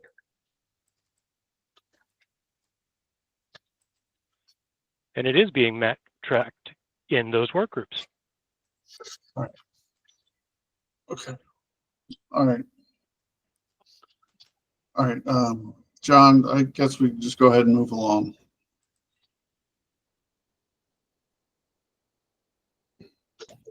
All right. Let's more. Hey, we got two of them that nobody's got non-consensus on. Look at that. Yeah, it looks like there's some agreement on this. Maybe we're almost ending on a high note. Okay, we'll definitely etch that in stone, John. Yes. All right. So total number and cost of capital investments, and I'm going to say that the total cost of non-wires deployed, that's going to be a rate case issue, and Exelon doesn't want to put it in the figures in a plan, but perhaps estimated costs would work. Is that fair? We could we could take that back for discussion. Right. That's all I ask. But to your assumption before about the reason for deletion, yes, was recommending that right. that be in the rate case. Yeah, no, it's just saving everybody some time. That's what I figured. But I would appreciate if you guys could at least take back Andy's suggestion of maybe getting rid of, somehow inserting estimated costs in there. Maybe we could save that.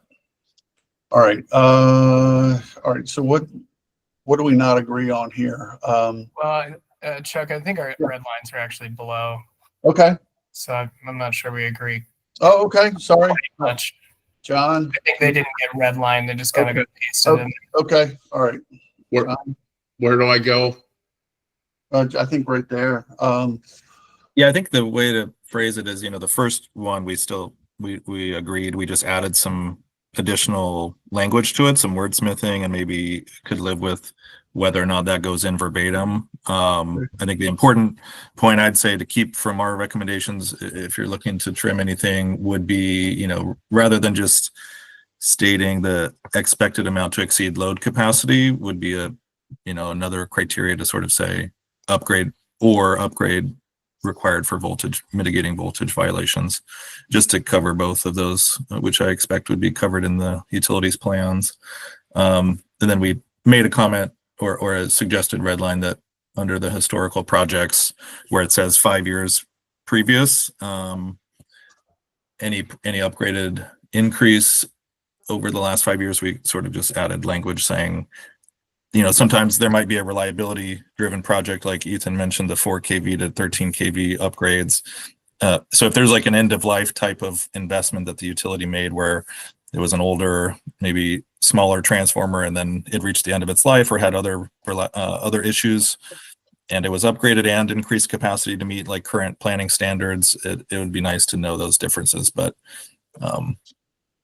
recognize that may not be available, that level of detail. All right. Jacob, Ethan, you guys got any comments on the additional language?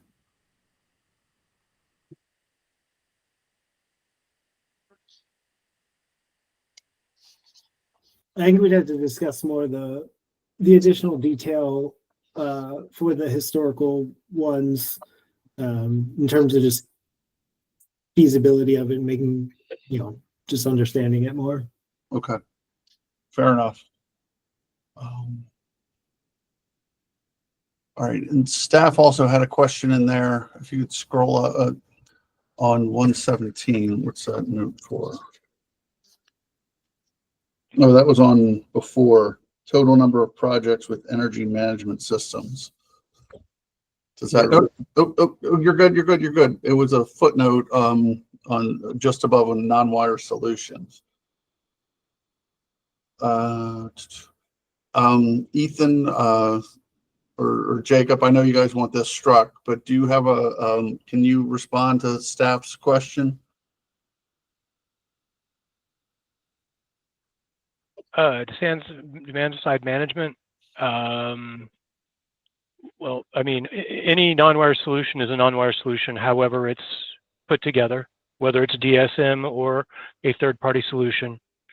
Enabling technology, I mean, that's something we're working on right now. I'm not exactly sure what that's in reference to. Okay. That was referring to that was referring to the, I think the section that now is in question was discussing cost. And so this is just asking some clarifying questions as to whether the cost of the supporting technology, enabling technology was included, and whether the costs are both operating expenses as well as capital costs. Okay, the total number of projects with energy management systems. That's actually in reference to EV charging programs. 117 is. Yeah, but there could be both utility versions of that. The DSM is just a general description of some sort of demand management, which whether it's an EV or some other technology. So that was just a generic term being used. Okay. I got a hand raised. I'd like to ask Paul a question. I don't have I'm sorry, we can't really answer that for you right now. Thanks. Go ahead, John. I guess, Paul, since you've done a lot of work consulting in this space, and you've also participated in writing a lot of DOE products and things like that, is there anything out there that maybe we're not aware of where you have recommendations for metrics for utility planning, or is there something that maybe is a best practice somewhere that you may be aware of? I'm sorry, John, specific to what aspect? To just distribution planning in general. The types of metrics that, we're going over a lot of metrics, and, what is reasonable, what is a best practice out there? Is there anything published?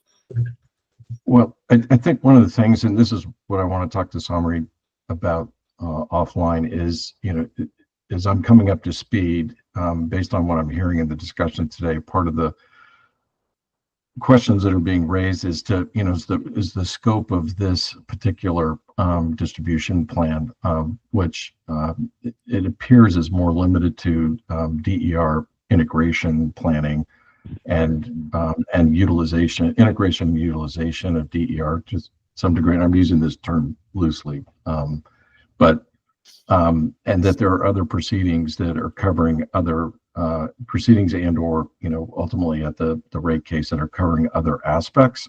Other states have approached a more integrated approach where their integrated distribution system plan, as they would refer to it in another state, incorporates resilience, reliability, the DER integration and utilization pieces.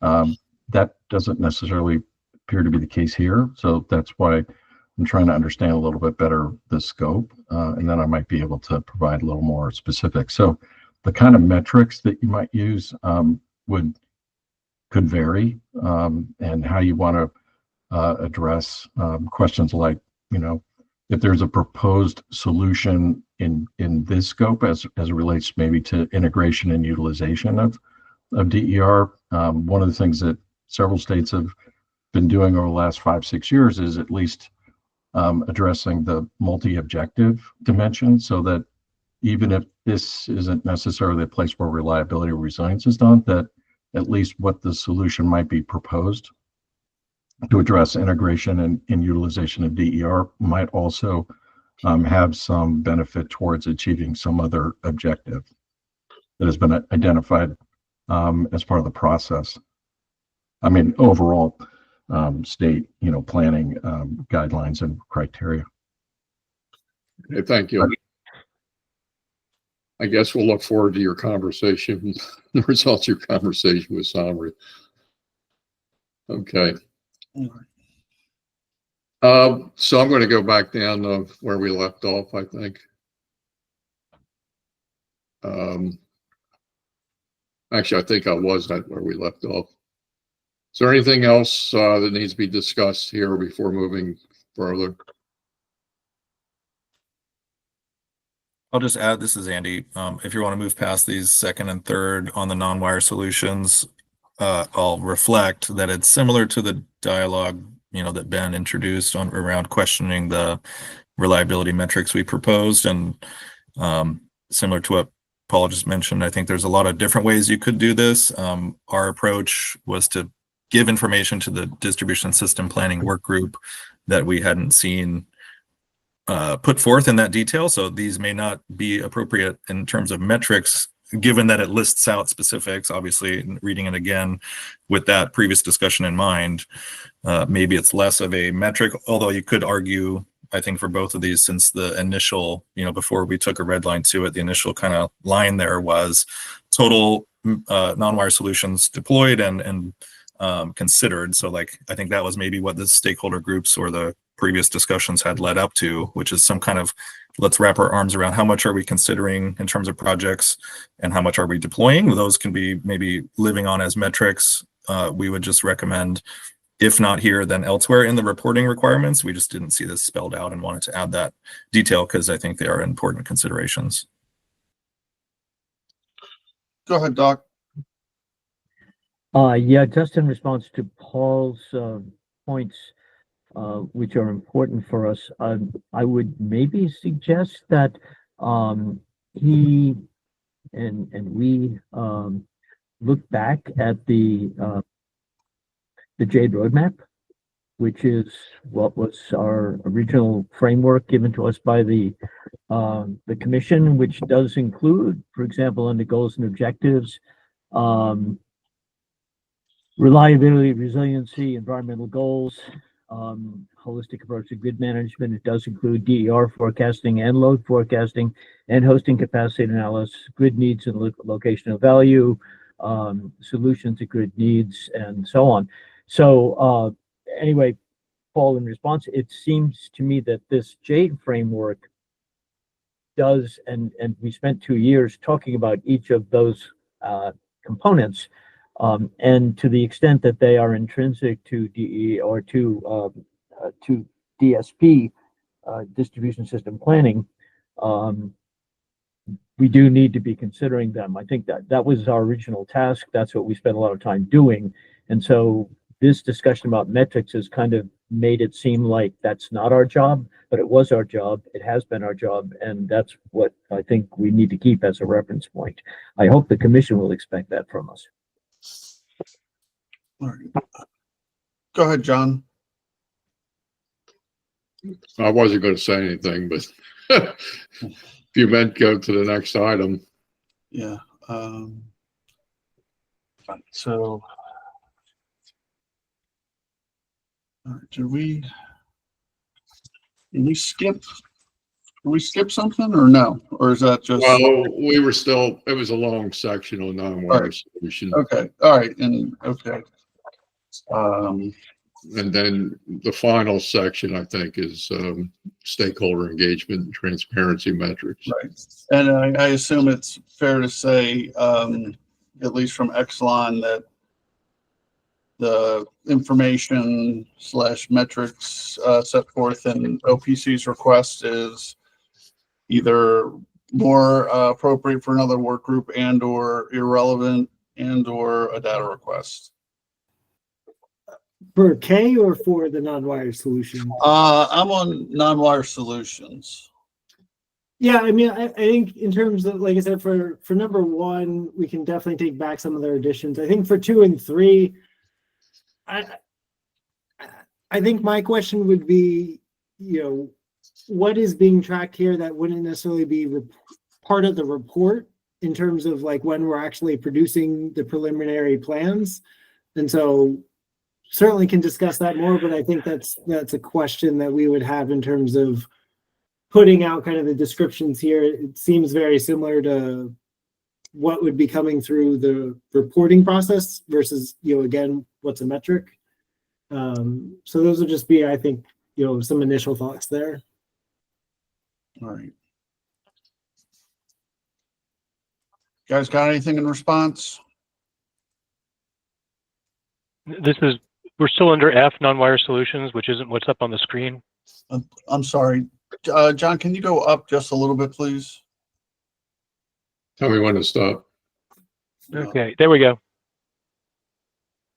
Yeah, I just feel like resource type, substation, number of customers, description of constraint, planning criteria used, number of constrained hours throughout the years. I mean, this comes down to prudency review, and this is a rate case feature.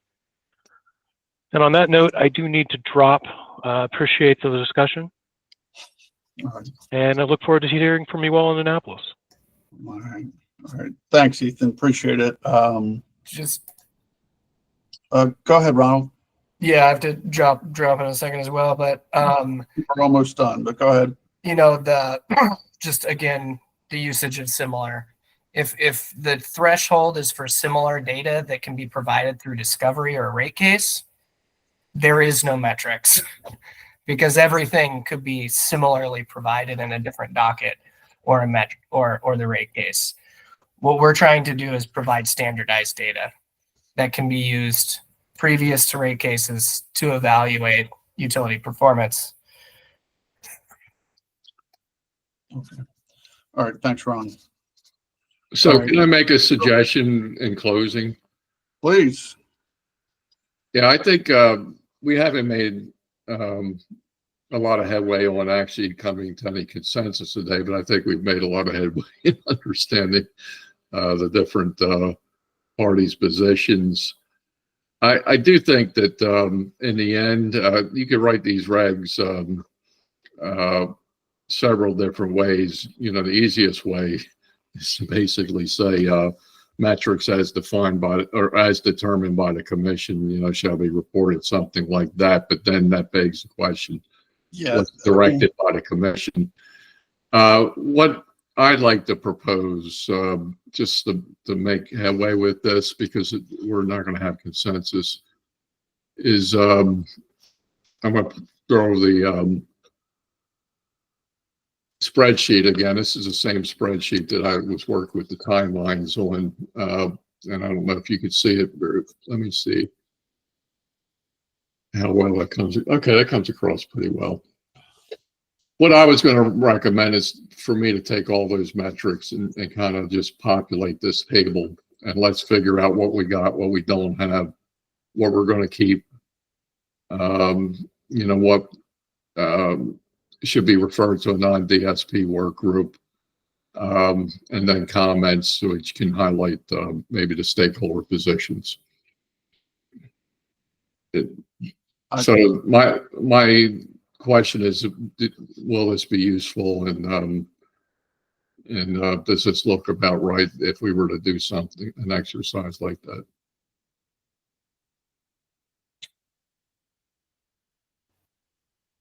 I'll say I think it would be useful. I think it would be a good way of reflecting where the conversation is regarding metrics.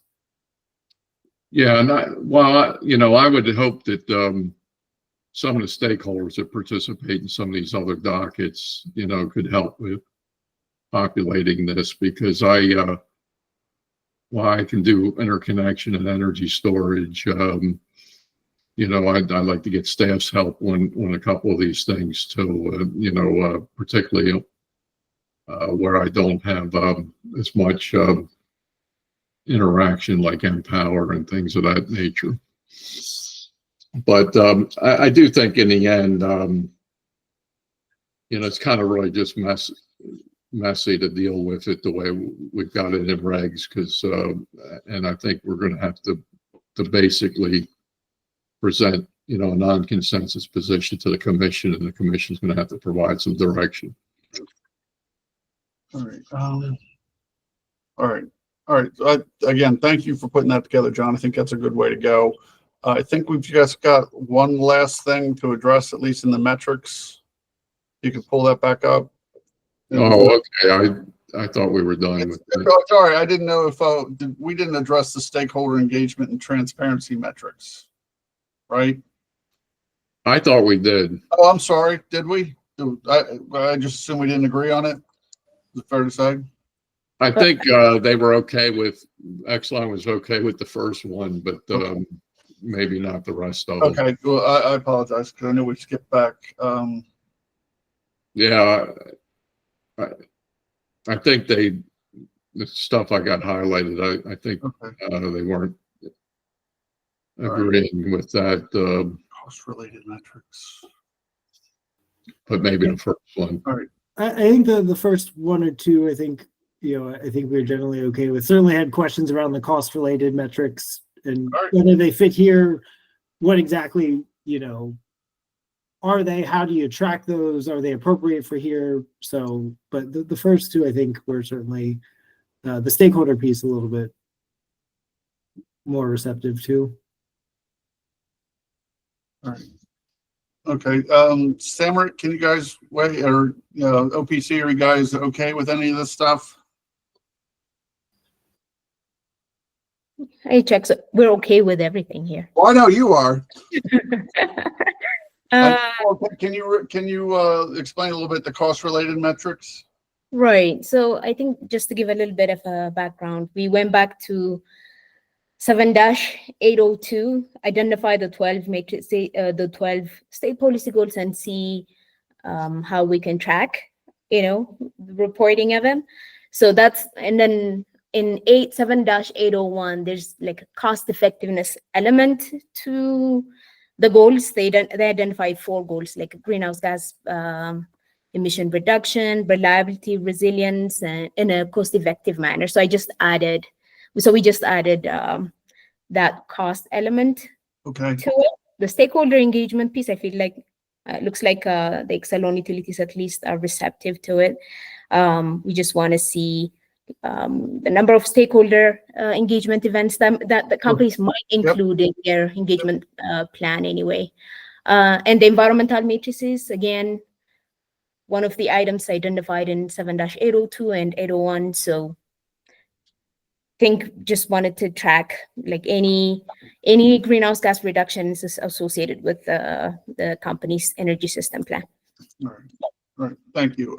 Yeah, I would say or at least I agree with that environmental impacts one, as well as the other additions by staff here. I think I had added in the red lines. I think we glossed over it since we lost traction at that point of the discussion around the EV portion. I felt like at least, that would be in particular, there's a lot of robust third-party data from what's left of the EPA right now, or other state level bodies, at least around Right. the electric vehicle emissions. And so but when I made that, I think I left a comment. I'm not sure if it went through to everybody, but that was sort of missing in my view from the broader scope, which I think, as Samarwait just indicated, is one of the central points of the Climate Solutions Now Act, as well as specifically called out of saying greenhouse gases due to distribution or now electric system planning sort of initiatives.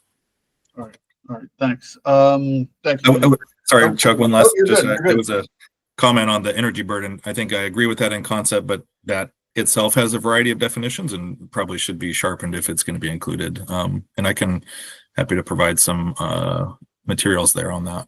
That'd be tremendous. All right. Jacob, JB, does that help? Those explanations help from staff?